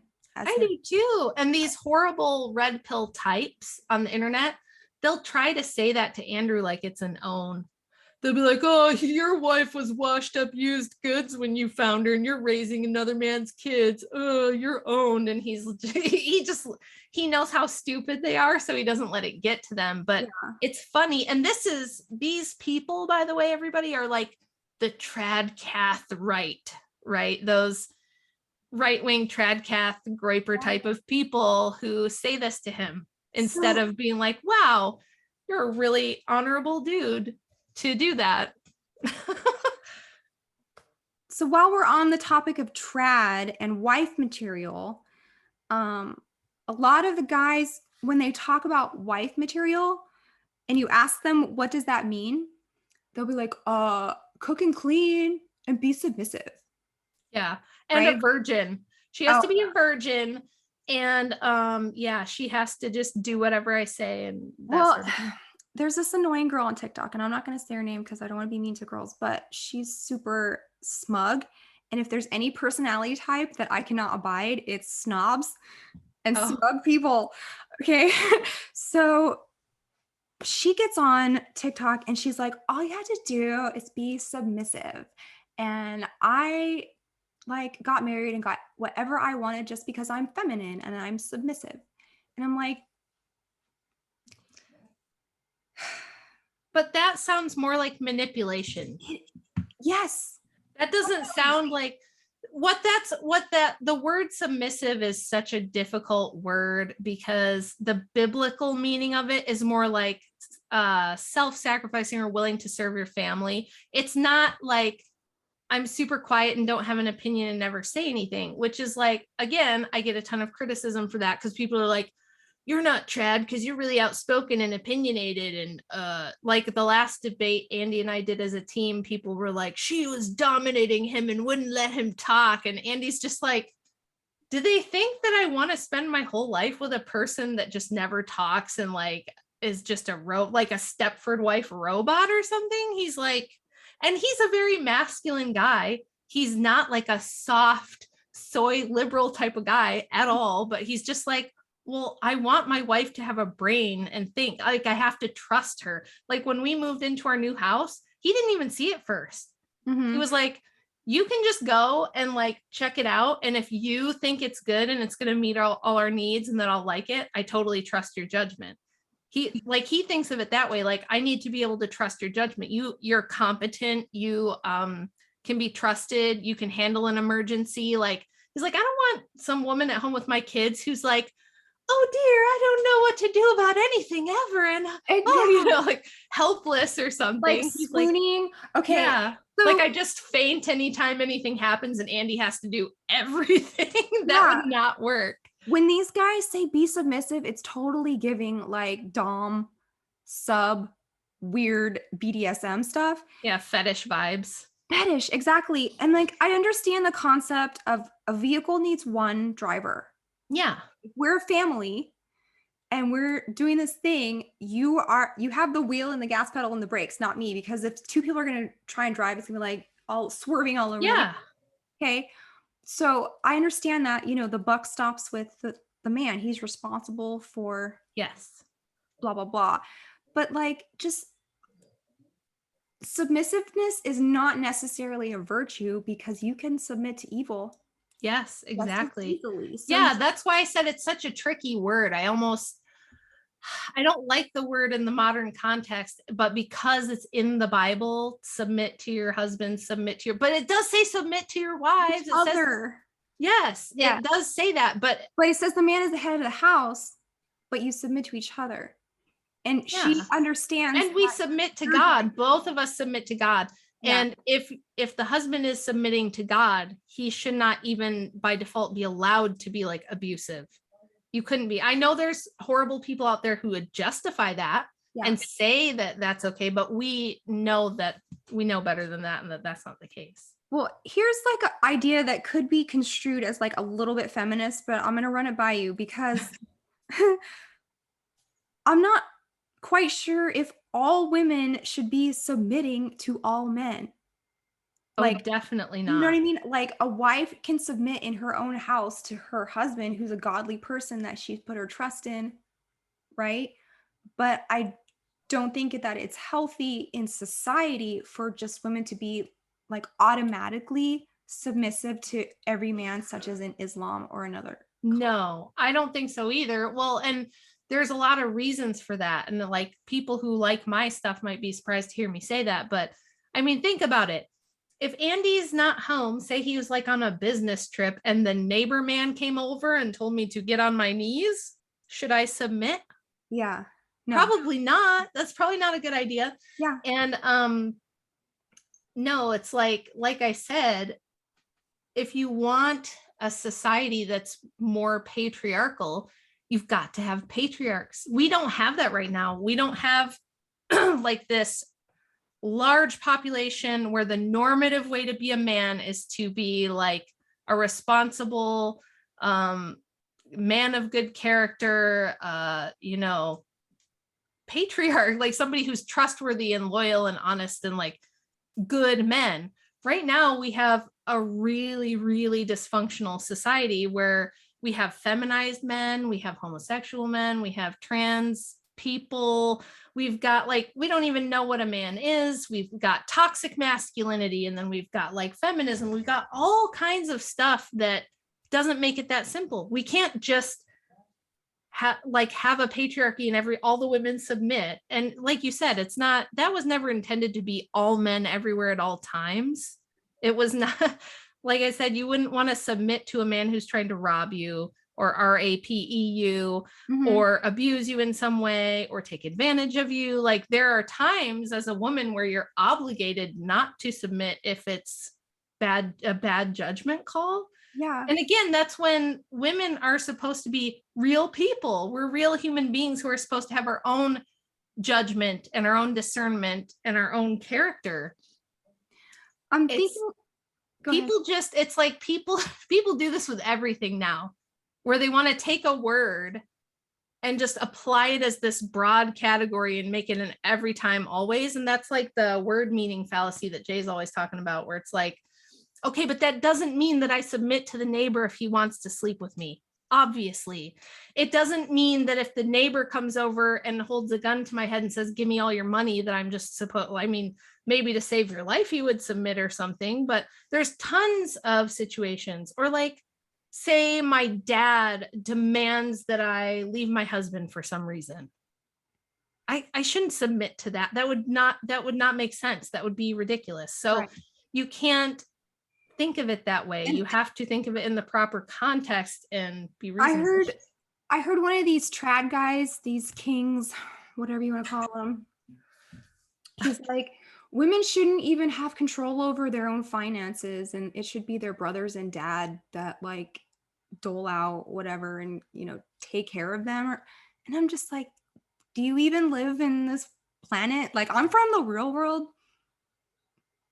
Well, and the thing about that, again, do they really want that? I don't think they do. Because imagine if tomorrow that guy was responsible for the finances of every woman in his life. Do you think he'd really want that? No. That's what I was saying. He's just being a dick. Sometimes these people are just being a dick, literally. Like, tell me one woman who you've ever been catered to, I mean, cared for, responsible for. No, I know for a fact because I know your background and where you came from. And the stuff that you say is asinine because you can never live up to that. If I let my male members of my family run my life, I'd be homeless.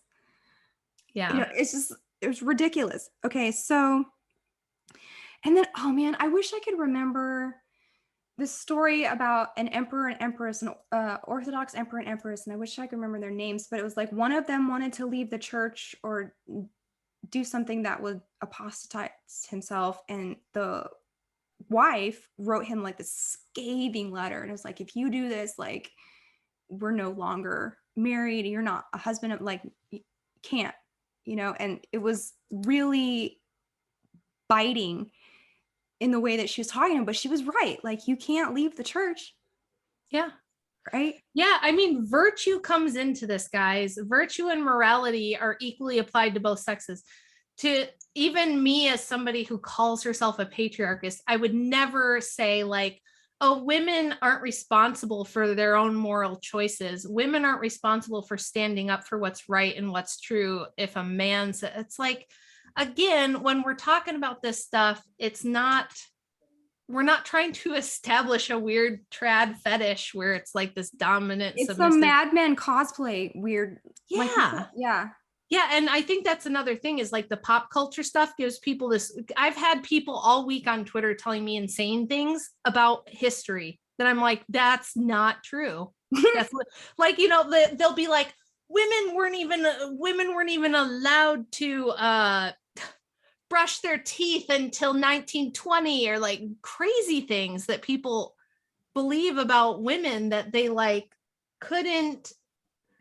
Like, you'll hear a lot of stuff where like, well, women couldn't have property. And it's like, in some places at some times but there were lots of places and lots of times where they could inherit property and own businesses and have credit lines and all this sort of stuff.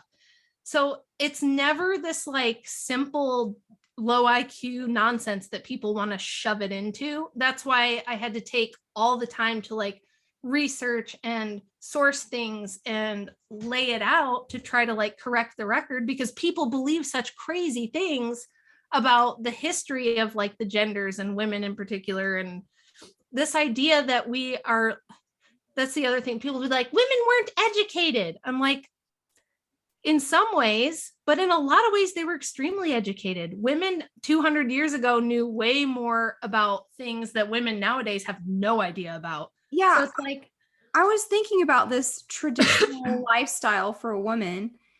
And like you said, you know, she would get a high education if she was from a good family. She'd know multiple languages. She'd know the arts. She'd know painting, drawing. yes. She would know like music. She'd have multiple talents, right? Yeah. Not your scullery maid baby machine. Right. And yeah. Well, that's what I always say when women tell me this, like feminists will be like, you wouldn't even have the right to make a book if it weren't for, you know, Gloria Steinem or something. And I'm like, then how come some of the most famous medieval writers were women who worked and had paying jobs for like the highest courts in France and Italy? How come in the 1700s, women like Mary Wollstonecraft could make a living and support themselves being writers and traveled all over Europe and all this? It's like, that's all nonsense, these ideas that they have. And it's like, yes, there were different situations for different classes in different times, in different contexts, but to just say women have been subjugated forever is bullshit. And to say women always should be subjugated forevermore in every way is also bullshit. It's just, how do you, like, this is my other thing. It's like, okay, do you want the dumb, uneducated, brainless, can't stand up for themselves, don't have a spine, never had their own opinion in their life people to be the ones making all the babies? Is that what you want? Or do you want like capable, competent, virtuous, godly women doing that stuff? And yes, when I find a great man like my husband, or I go to church and there are my elders and my priest, or like I do have a good father, yes, in the vast majority of situations, I will defer to them if like there's some kind of conflict, because I do have the trust and because they have proven that they're responsible and all these things. It's a whole package that comes together. You can't just say submit in all situations to anybody, you know, with male chromosomes. That's silly. You know what's so funny is like the Orthodox Church is the keeper of tradition. Yes. Right? Mm-hmm. And they are not even as weird as these trad guys.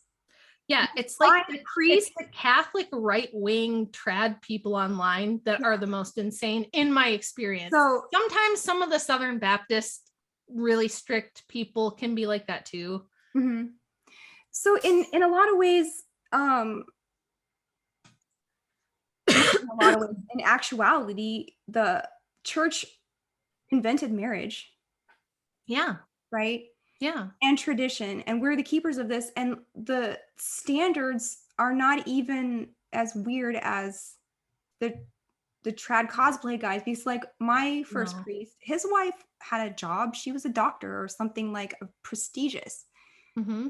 And although the women had other interests, they had hobbies, they had like lives out, they had children and a husband, but they also had what they were good at doing. So yeah, and I tell people all the time too, because they'll be like, oh really? Because you're a mom and you're writing a book. Got you, right? And I'm like, okay, well, when they were all infants, I wasn't writing a book. Now that the youngest one is 10 and half of them are moved out and I'm much older, yes, I'm in a different phase of my life where I do get to do a lot of other things. Now, I think when you're a mother of a bunch of young kids, to try to have a full-time career outside the home doesn't work very well. It's detrimental to the children. Kids need a full-time mom. It's not a nights and weekends gig. It doesn't mean you can't have things you do or have things you're good at, or even be developing those skills and talents for down the road when your kids are grown up and moved out. That's what I did. There's nothing wrong with that. I think you do women a disservice when you say they're only good as mothers or wives, because what happens when the kids are grown and they don't need you anymore, that then your life has no like pizzazz or meaning, or and you get really sad and depressed and like, what is my purpose? I just like sit here and wait for them to call. Well, that's or the wait other for them thing to have grandbabies or whatever. Yeah, the other thing that's so great about Orthodoxy is like it's very, very much a community. So like it was great when we had more women who were able to like take care of elderly and sick people, volunteer for church stuff, put all the events together. I mean, I've been to a number of Orthodox events this year that would not have happened if the women of the church weren't literally organizing and doing all the work to make all that stuff happen. And they do a great job at it. It's one thing to like, this girl I was debating was like, oh, so you just sit around your house and let your husband pay for stuff and just be lazy.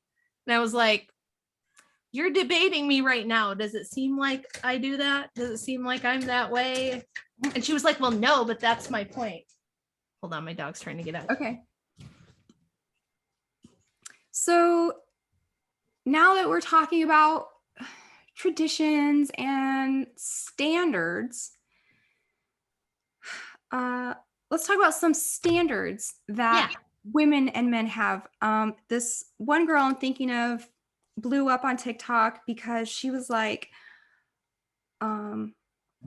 I have high standards, and if you're going to ask me out, you're going to take me to a restaurant where we're going to sit down and have a nice meal. I'm not going to go on a walk with you. I'm not a dog. I don't want to have coffee. I can make my own coffee. You know, she's beautiful. She could have the standards that she wants. And everyone was like all over her for having a standard of just like, I would like to have a dinner date instead of, you know, a drink or coffee. And they're just berating her. And I'm like, she's allowed to have standards.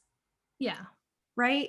I don't think that's way too much to ask of a potential partner, is like to have a nice dinner.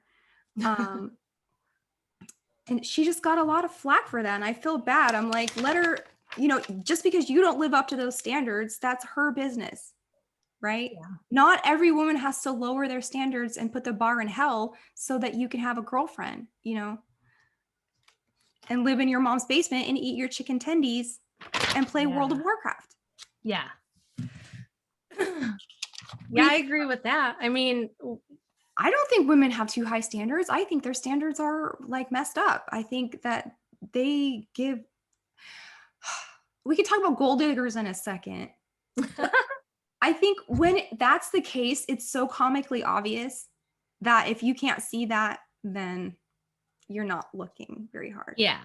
You know, like it's very Anna Nicole Smith, like so in your face that this woman only wants your money. And that's just not the case most of the time. And I think guys are getting some weird standards as well, because this guy went viral on his podcast and he said, if my wife has kids and gets fat, I'm going to tell her once. And if she doesn't lose weight, I'm leaving her. Well, I've had 5 kids and I'm losing weight right now. And it's just, life is not that simple, buddy. Like, well, but this is, again, it's like people say this insane stuff and they have no idea what it's like raising a family, especially nowadays, but it's always been hard. It's always been hard when you have a bunch of kids, and it's like, sometimes your spouse gets sick. Sometimes, they go through something really difficult and they gain so like, I gained a bunch of weight when my son passed away, and I don't hate myself for it at all, because it's like, if all I did was eat more ice cream and pasta and that's as bad as it got, I'm a freaking hero, because I didn't crawl into a whiskey bottle. I didn't cope with pills. I didn't run away. Like I didn't end up in a padded room or any of that stuff. And it's like, if I've got 30 pounds to lose, oh, well. And Andrew could care less, because he's like, he just sees that as like this amazing thing that I was able to survive that and stay in the family and and hold everything together with him for the kids and stuff. So it's like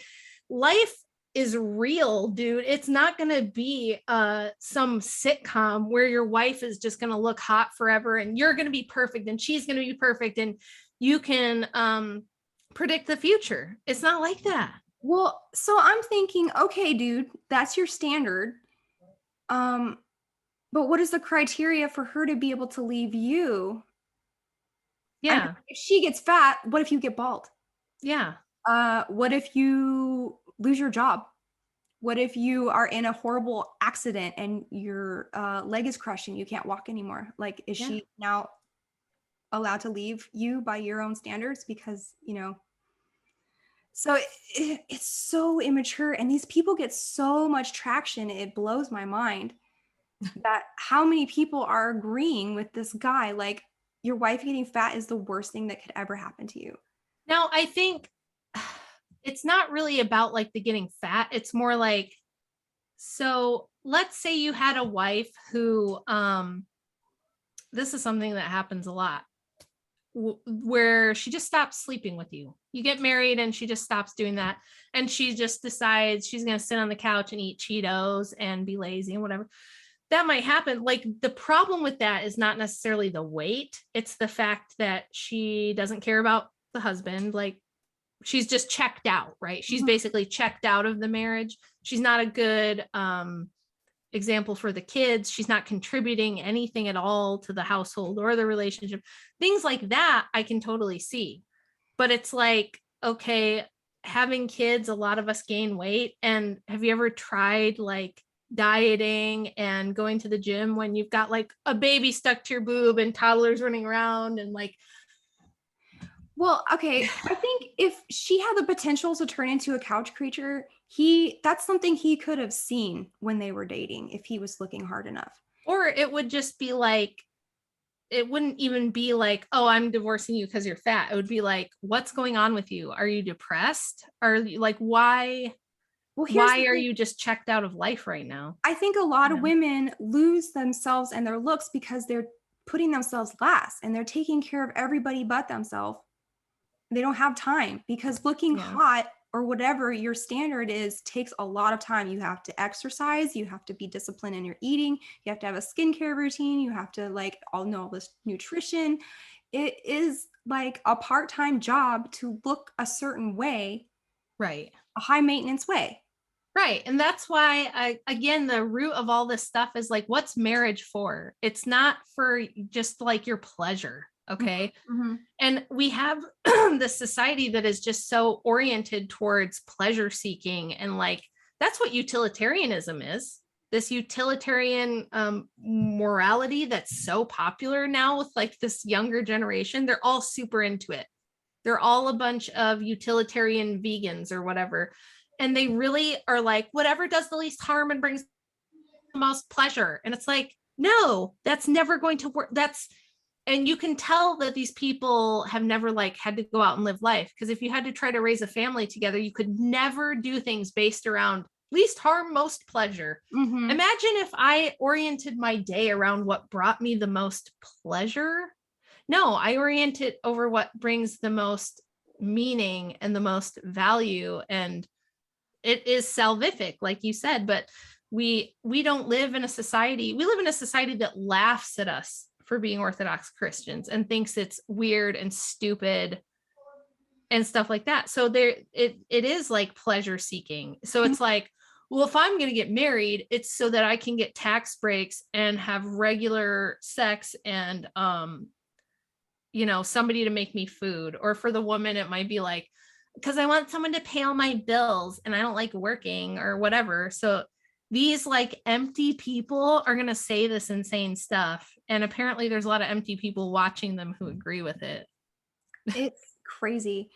So, okay, gold diggers. This is a big thing with guys. They do not want to be financially taken advantage of, right? But it's like I said, if you have a woman who's a gold digger, you can pretty much spot her very easily. But guys who do not have a lot of money and still try to date are miserable.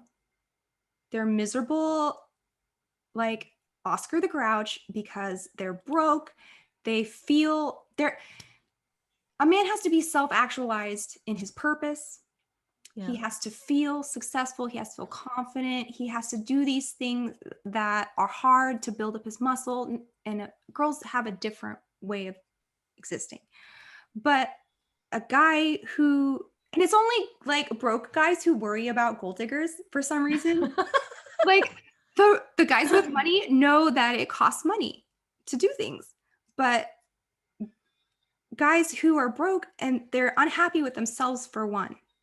Yeah. And so they're going to treat the woman badly because they're just so miserable in themselves. Does that make sense? Those guys don't even often like get past the first date, because like the self-loathing, bitter, complaining, whiny guys, like I said, we see them like a mile away, and it's just like, okay, it's just like how we need men to be competent and men need to be respected. Like this is like probably my top relationship tip is like, women need to be heard and empathized with and all of that stuff, but men, like, they really do need respect. Like they need to feel like we trust that they are competent and we respect them and like they're capable. Like I know for sure with like the men in my life, it's like that. If they feel like you think they're incompetent, it's like a huge crushing blow to their self-esteem. And it makes sense to me because we do expect men to build and maintain the modern world, right? But no one's teaching them how to act with integrity in a way No, that that's the thing, is they makes just them think that they respectable. deserve it. Yeah. They're like, well, but I'm a man. And it's like, but are you though? So like, yeah, there's standard. There should be standards for both sexes. Like women should be expected to behave a certain way and have certain virtues and be moral, and men should be expected to be moral and have certain virtues and behave a certain way. Both should have standards. And it's like, you're always going to have people that fall way short of the standard and either don't get to reproduce, or if they do, it's kind of a SHIT show, like you said. Yeah. And there's always going to be those people. But for us normal, average folks, it's like men should be looking for someone who's going to be a good, trustworthy, loyal wife and or mother, who, you know, little things like she doesn't embarrass me in public, she doesn't talk down to me in front of people, she's doesn't cheat with the neighbor, she's not sitting in the hot tub with her boobies floating for money on Twitch, like basic stuff like that. And then of course, like, nobody should be abusing, nobody should be narcissistic. And then for the men, it should be like, well, yeah, if you want a wife and a family, you are going to have to provide at least to some degree. You can't just like be a freeloader, couch surfing loser and expect that women are going to flock to you wanting to have your babies. Yeah. That doesn't even make any sense. Like, why would anyone do that to themselves? So I don't know where people get these weird expectations, other than that there's just so much dysfunction out there and so many people are raised with it that I don't think people even understand what the hell's going on with any of this stuff. Oh, they don't. A lot of them. They don't. That's why we're here trying to work it out. So let's move on to cheating, because this is something, it's so bad, y'all. It's so bad. It's so bad, and I don't get it. I don't get it either. I don't get it, and someone needs to help me understand, because I brought this. So cheating, Adam Levine and Supermodel. Do you remember that story? Yeah. So apparently nobody's safe to get cheated on. No, Gwen Stefani's ex-husband cheated on her with some nanny. Dude, there's a curse that they call like the Oscar curse. Like every time a married lady wins an Oscar, her husband's cheating on her, like as she's receiving the statue, like on stage. That's insane. So, and then Florida lineman, remember the hurricane that just happened in Florida? Yeah. So apparently there's this thing like called bucket bunnies. So when linemen go across the country for an emergency, they all cheat on their wives because they're traveling, and the ladies that chase the linemen up in the buckets are called bucket bunnies. Kind of like the rodeo dudes have buckle bunnies Yes. and the truckers have lot lizards. Yeah. So there's a thing that's weird because I do not understand the psychology of the cheater, and I do not understand the psychology of the person that is the spare person that they're cheating with, because I don't either. what good is a disloyal person? So I was watching like these therapists and stuff talk about cheaters, because I used to like not have a soft spot, but like have like a more okay, maybe their partner wasn't fulfilling their needs and they just had to cheat or whatever. But now that I'm older, I'm like, no, that's not how adults solve problems. That's not how you get your needs met, by Yeah. lying and cheat. I just couldn't do it. Like Well, my I've always insides said would this.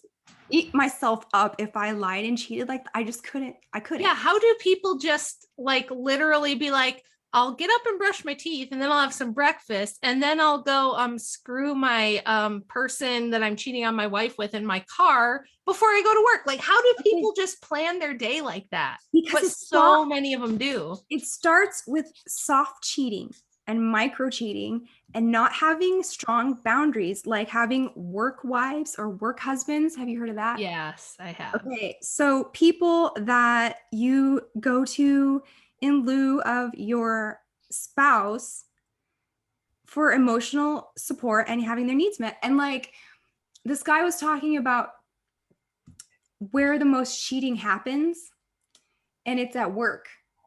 Yeah. So And, okay, let me finish. My husband has a fun saying for that. Yeah. My doggy is talking, sorry. He says a shoulder to cry on becomes a you know what to ride on. Yes.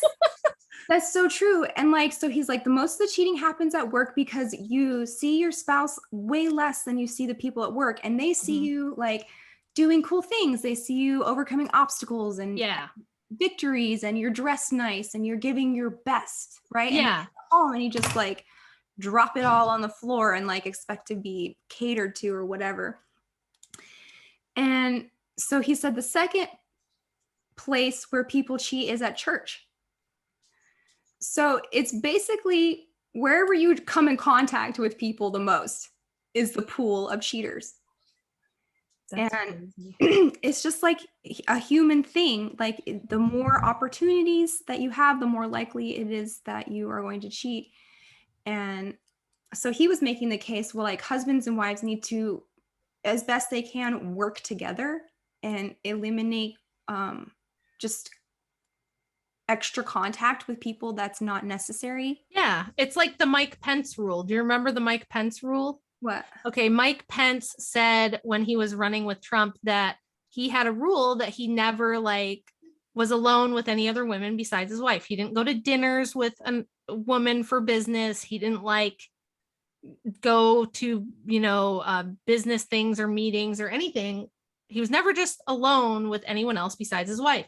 And the left like absolutely went insane. All the feminists went insane. It was like, he's insane. He's crazy. Oh, you can't be around other people without cheating. What's wrong with you, you creepy pervert? Andy does that. He's like, he used to work in a factory where there was all these other women who were like assembly line workers. And he was like a maintenance engineer guy.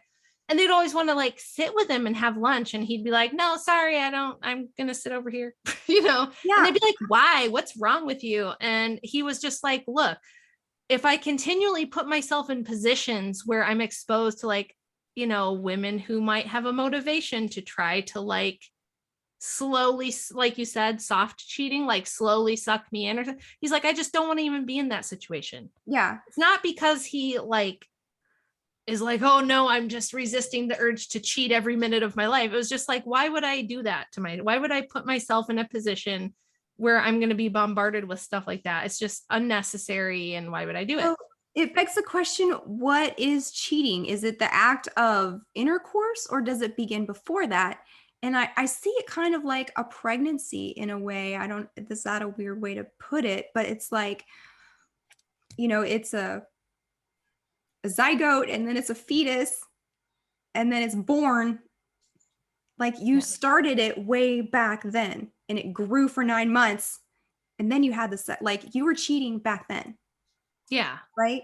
Yeah. And like we were talking about, PORN is like the worst thing that ever happened to the human race. Yeah. Social media is destroying monogamy because you Yep. feel like you can just like order up another one. Yeah. You feel like there's endless options. Yes, which is And not that's not it. reality. It's like No. a fake thing. So this person was talking about cheaters, and they kind of like put it like this. They're like, this is the cheating person and their motivations. It's not because this person is a failure at all. It's not because they're not a supermodel. We all know that from Adam Levine. We all know that from Giselle and whatever is happening. It's not because they're not attractive enough. Yeah. Not because they're not fun enough. The problem is this person and the hole in them, right? Yeah. Oh yeah. So this cheater is addicted to external validation, Yep. right? It's not enough to be loved by one person. They Right. have to be liked and admired and loved. All that narcissistic supply, right? Yes. So they're addicted to flirting and the external validation that comes from feeling attractive. Yeah. It's that dopamine hit of like, oh, she's flirting back, or oh, she answered my DM, or I sent her a pic and she sent me back a racier pic, and that kind of thing. Yeah. They have low self-worth because they need that external supply because they don't have it within themselves to have integrity, and it's not enough. Yeah, they're just not okay just on someone. their own with one good relationship. It's like they They're yeah. extremely selfish. That's pretty much self-explanatory. They lack integrity and accountability, right? So they're the ones who are doing the micro cheating. They're the ones who's like, it was just lunch. Why are you so crazy? It was just a meme. I just sent her a funny picture. Why are you freaking out? Like, integrity, man. Yeah. Like, I And just then liked a picture on Instagram. You're crazy. You're insecure. No. yeah, so this has happened to me with a person that's everything on the list, and he admitted that he needs that like external validation. Like, I just want to see if I can get her. It's not that I care about her or I don't care. I just want to see if I can. I want to see if I can get the response. I want to see if I can get the validation. Yeah. And it was always like, it would start with yeah, the like, why are you so crazy? Why are you jealous? And then caught him red-handed, and he would accuse me of doing it.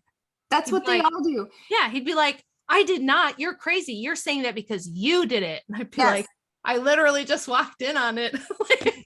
But still, like, even in that situation, the person will try to tell you that you're the one cheating, even though you walked in on it. I know. Like, nobody will accuse you of more things than the person who's actually doing that shit. Yeah. So it's crazy. They take their partner for granted, right? They think they're always going to be there no matter what, and they can just do whatever. They have no boundaries. Yeah, I feel like that's a really huge one with a lot of people. So many people. It's like, why are you liking Thirst Traps on Instagram? Why are you like scrolling? Why are you doing that? You don't have time in life to explain to a grown person why that's disrespectful. I know. And there was even a Saturday Night Live skit about Instagram, and it was called "Why'd You Like It?" And they would like show a picture to the contestant, and like they'd have to explain why they liked the picture. And it always came back to, because I hoped that we could hook up.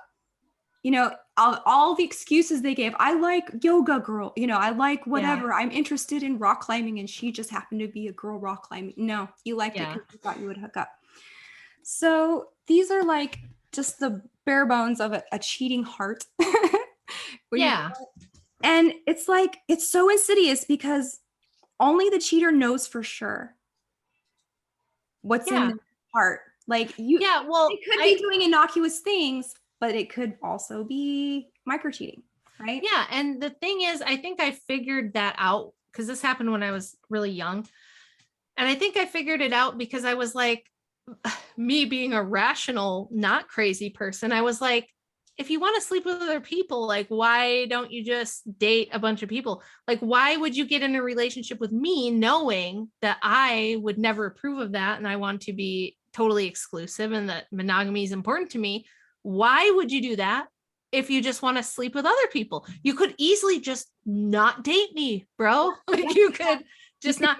And then you have to think to yourself, okay, well, there's got to be other reasons, right? There's got to be a reason why they insist on being in a monogamous relationship with me that they also insist on going outside of. There's something going on. And then you do start to find all those things on that list and you start to figure that out. They don't want you, because then they have to compete with their ego and other men, and they don't want that. So they want to lock you down and make sure you're not cheating, because if you had an open relationship where you had this understanding where you're going to date other people or sleep around or whatever, then they have to compete with that. Right. Oh no. And this person was like also insanely jealous and paranoid. Like somebody literally texted me they were like a neighbor that was new in town, and they were like, do you know of a good place to go skiing? And I was like, no, I'm from Michigan, I don't really ski. And they were like, oh, okay. And that was like a full-blown like breaking stuff, smashing things because I was cheating because a neighbor asked me that.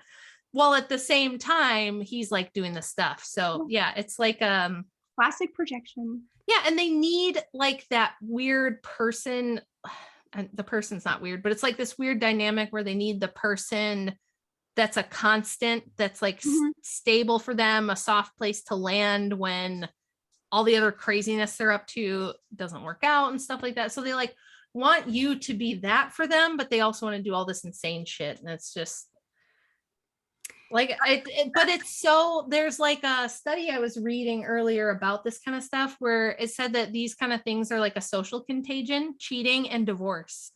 So like if you have a close friend who's recently gotten divorced, you are 75% more likely to get divorced. This was a UK study they did that was pretty good.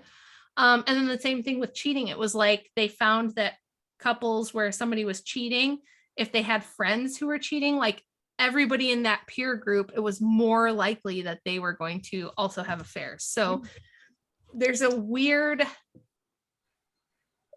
there is kind of a social contract in this way. It's like, if we're all going to have free love and be cheaters and get divorces and all that stuff, it's like, if everyone around you is doing it, you just think it's not a big deal. And it's like, whereas when we had more stigma around these things, you know, like there was a time where if you were a deadbeat dad, nobody would hire you. Oh, you know? That's the thing. People are pushing back on this cheating thing. And a lot of guys, okay, 2 stories. One, this guy came on a podcast and he was like, I don't know any men who haven't cheated on their wives. I just don't know one. And he's like, the thing is, we should get some women who are more understanding than this is what all men do. And I'm like, that's so gross.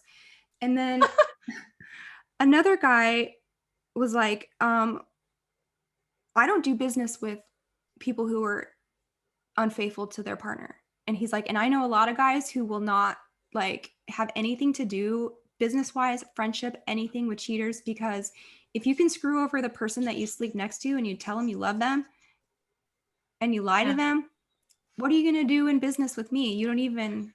That happened to me where I had a friend and he had a business with his friend who he knew was cheating on his, like, they hadn't gotten married, but they'd been together for like 11 years or something. I'm like, first of all, he's gotten this girl to, for some reason, hang around for 11 years without marrying her, and he's having an affair. I'm like, why do you want this person as a business partner? Isn't that like, doesn't that make it extremely likely that he's going to screw you over? And my friend was like, oh no, I don't think it like translates that way.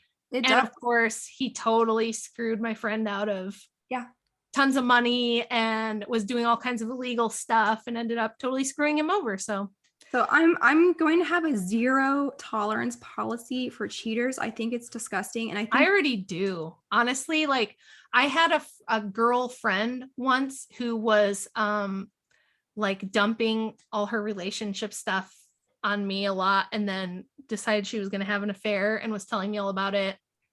And I think she really expected me to like validate her choice. Like, I've spent all these weeks dumping on you about how horrible my husband is. So now that I'm having this affair, I can tell you about it and you're like not going to push back. And I was like, dude, no, if it's that bad and the marriage just isn't salvageable, you get a divorce and you work through your issues, and then you carefully, because they had kids, you carefully decide if and when to date again, and who might even be a possibility to bring into your kid. No, you don't have an affair. No, obviously. Like, I was like, how can you be my friend and not know that I would react this way? Yeah. And it's just so damaging and disrespectful. Like, can you imagine being right next to a person and they're texting another person? And because cheating is hard, like it's easier to be Yeah. faithful because you Yeah, have I to know. stick I'm always around. like, these people have boundless energy and so much time. I would never have time Dude, or you have energy to for an pursue that affair. person. You gotta lie. You gotta keep it secret. You gotta go and like act like you're pooping and you like texting them or doing whatever. Yeah. You know what I mean? Yeah, but I think some people, they like, I know people in my life who love that drama. It's like excitement to them. And it's like Mhm. they love dysfunctional relationships and cheating. And it's you can tell that some people aren't going to stop because it's like they like it. It's They they won't get stop. something out of it, you know? Yeah. That's another thing. Like person cheats on you, that's over. They're not gonna stop. It's like And how, oh yeah, a for sure. And miracle, a literal miracle for them to repent of that. how many times have you seen where somebody has a very attractive spouse, whether it's the man or the woman, and the person they cheat on that person with is like way less attractive, and Mhm. everyone's like, what? You cheated on her with that girl, or you cheated on him with that guy? What? Yeah. So it can't just be about like not Who's getting your needs met or wanting someone, but it's like there's other, like you said, the weird validation, the external validation, and the other yeah. things going on. So let's talk about this person that gets cheated on because that there's things we can do to protect ourselves. So they are overgiving, they're over Yes. forgiving and overgiving. They're not going to confront you about your PORN. They're not going to confront you about your liking Instagram. They're cowards, Mm-hmm. you know? Uh, so these red flags that pop up, they're going to gaslight themselves or they're going to listen to the person gaslighting them and just say, "Oh, it's no problem. I'm a cool girl. I get it." Right? You know, Yes, I'm I not have cool. heard I'm not this. cool. I've heard this from women where I they're used to like, be cool. I'm not cool. yeah, I'm going to prove how cool I am by totally being nonchalant about this guy like cheating him. Well, that's what happened with the daughter of mine, where she was like out with a group and this guy she was dating, his friends were like totally hitting on her. And she's like, it was like he didn't even care. And I've had this horrible feeling in my stomach ever since. And I'm like, then that's it. Yeah. Because that's true. If this dude was serious about you, other guys hitting on you right in front of him would be an issue. Oh, definitely. And she's like, well, I thought so, mom. And I knew that you would tell me that. But like, I have all these like really progressive friends out here that act like it's cool to not be jealous, and like you don't want to be possessive and you don't want to own people. And I'm like, that's all bullshit. She's Yeah. like, okay, I thought so. I just wanted to hear you say it. Yeah. So So these people are over forgiving. They have fear of being alone. mhm. Oh Um, yeah. they have low self-esteem, but in a different way. Mm-hmm. Uh, they're used to being abused. They're just used to getting cheated on. They think this is how life is. This is how men are. All men are this way. I just have to get used to it, right? Yeah. And they cannot confront problems. So if you got cheated on, it is nothing to do with you, right? No, there's something in that Maybe, other person that they needed to do. Because like I said, if they just wanted someone else, they'd be like, listen, I don't really feel like this is working out. We're gonna break up. And yeah. then they would go find someone. If they have to cheat on you, there's something else going on with them.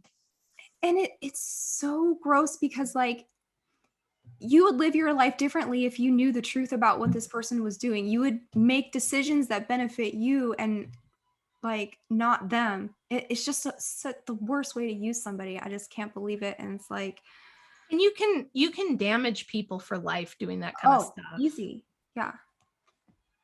So you don't just ruin their relationship with you, you ruin their relationship with future partners. It's like Yeah. And you make it really hard for them to they can't bond or trust. trust or Right. So, wrapping it up, we've gone for so long, and I'm grateful that you spent all this time with me tonight. I'm sure your family's waiting for you to get back, but I have one more thing that I made.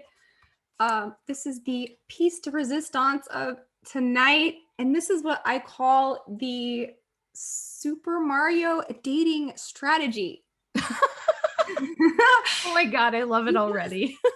You guys all love video games so much. And that's like one of the number one complaints that women have about men is that they're childish and they play too much video games. Like if you would have asked me what would be destroying the American family in 2020, video games and PORN, I would not have thought that, but it's true. Yeah. So well, they're both so addictive for some people. Yeah. So I'm going to explain it using video game terminologies.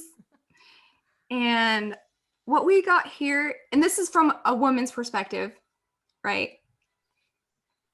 So here's Princess Peach. You're not a thirst trap. You're not a thought.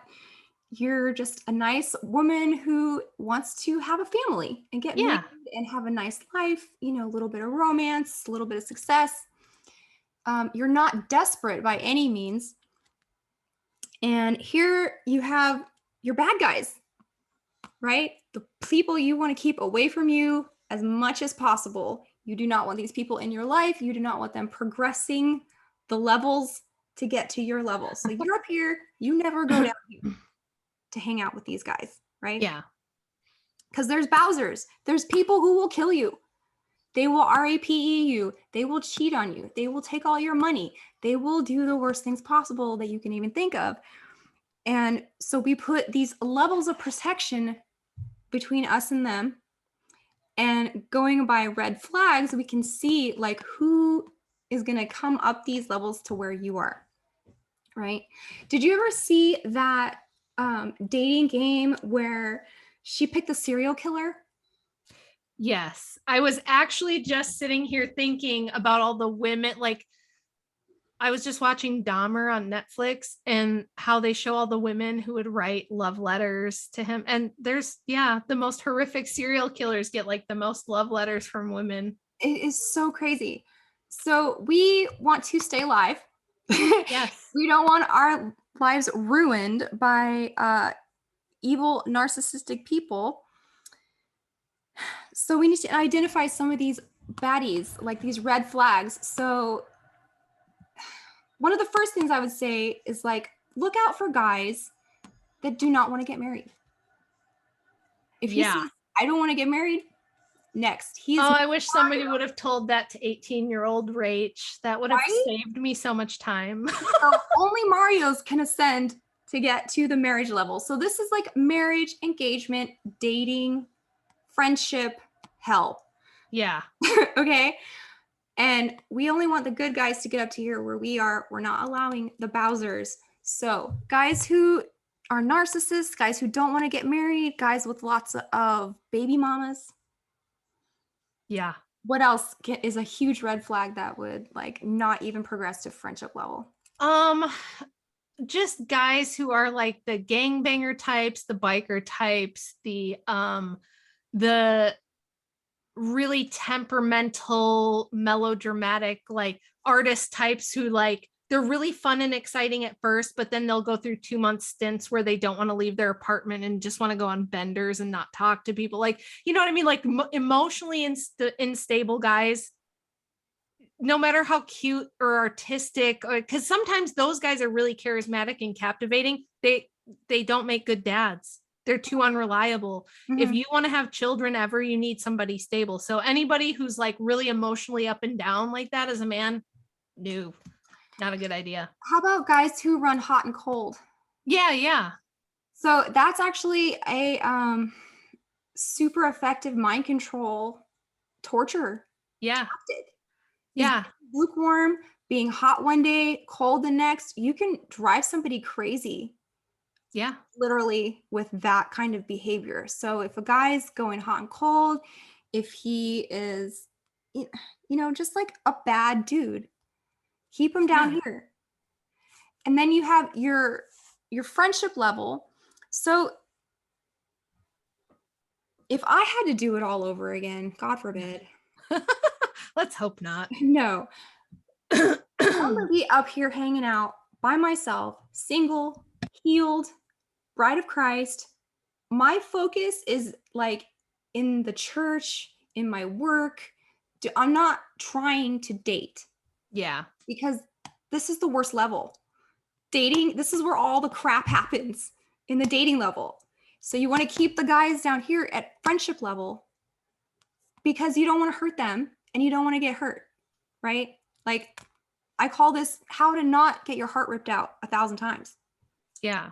Right. Well, and another thing too is like if you know a guy is interested in you, this happens a lot.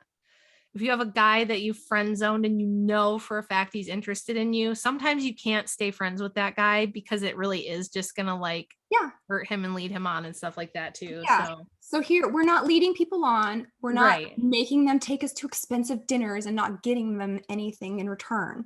Okay, we're keeping them. we're asking all the questions. Okay, we're gonna hit this box a million times. Yeah. Till we find out what kind of person this is. Yeah. This is like hanging out at coffee hour at church. I would say if I don't know you from Adam, you could be Bowser. Yeah. You could like cut my toes off and keep my head in a freezer. I don't know. You know what the other red flag is now that I'm thinking back is like guys that either like they don't have any roots because that's how the like con artist person got me. It's like, oh, I'm from, a state that's really far away. And it was like, I never could meet his family or talk to anybody who really knew him until it was like way too late. Mm-hmm. So it was like anything he told me, I just had to believe it because there's nobody around. So like dating strangers is weird. Yeah. And like good guys, like you'll get to know their friends, you'll get to know their family. And if their friends and family are generally like pretty quality people, that's usually a good sign. Yeah. Because good quality people don't usually hang out with Bowsers. No. So we're not going to be alone with them at night. Right. We're staying in public. We're staying in the daytime.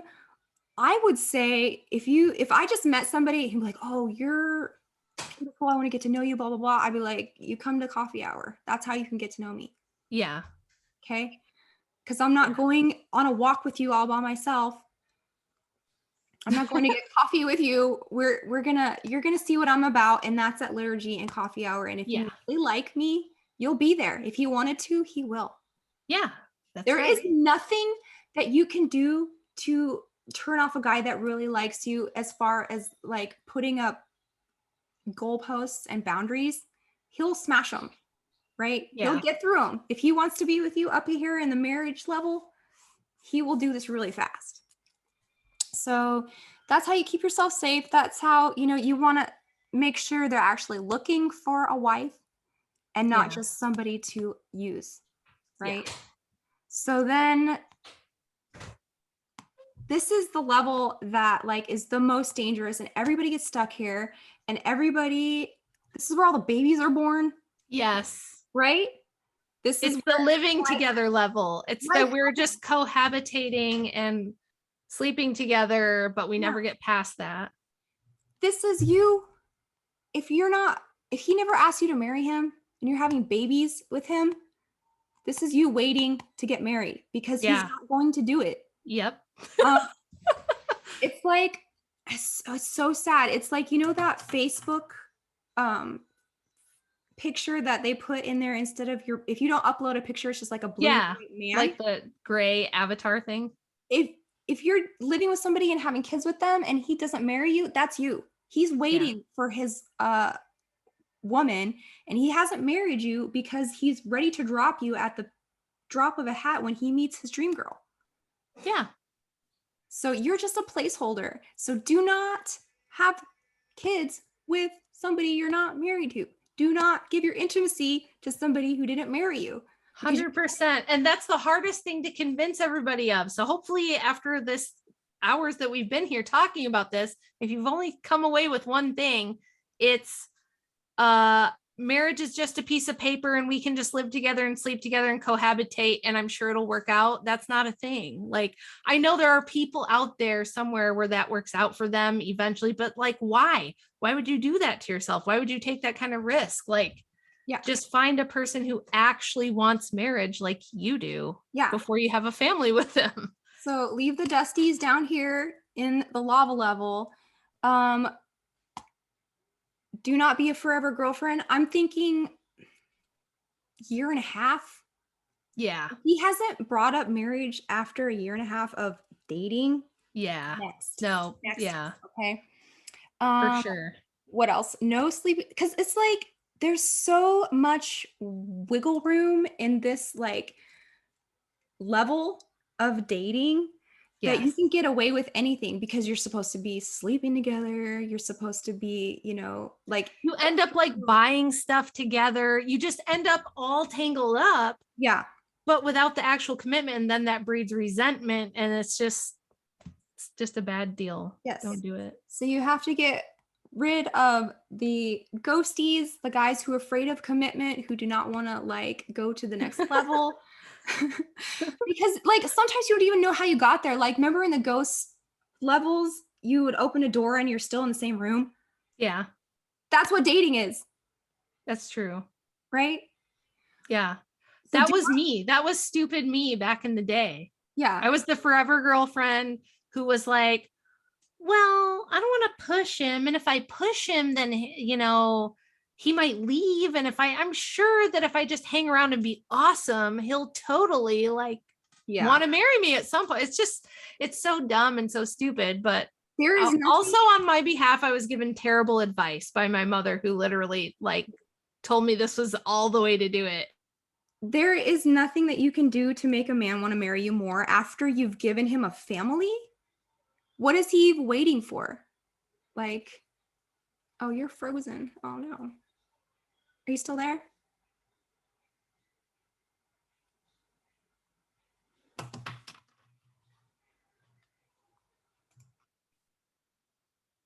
Okay, we're back. Technical issues. We're almost done. Okay, so dating. You want to get in and out of this as fast as possible, right? Keep them in the friend zone until you really know them. And it's almost like courting, like you said. We are intentionally dating to see if we are going to get married. Yeah. And then here's the engagement level. Here's where you can talk about your future, your kids, your finances, all the other goodies, your friends, all that.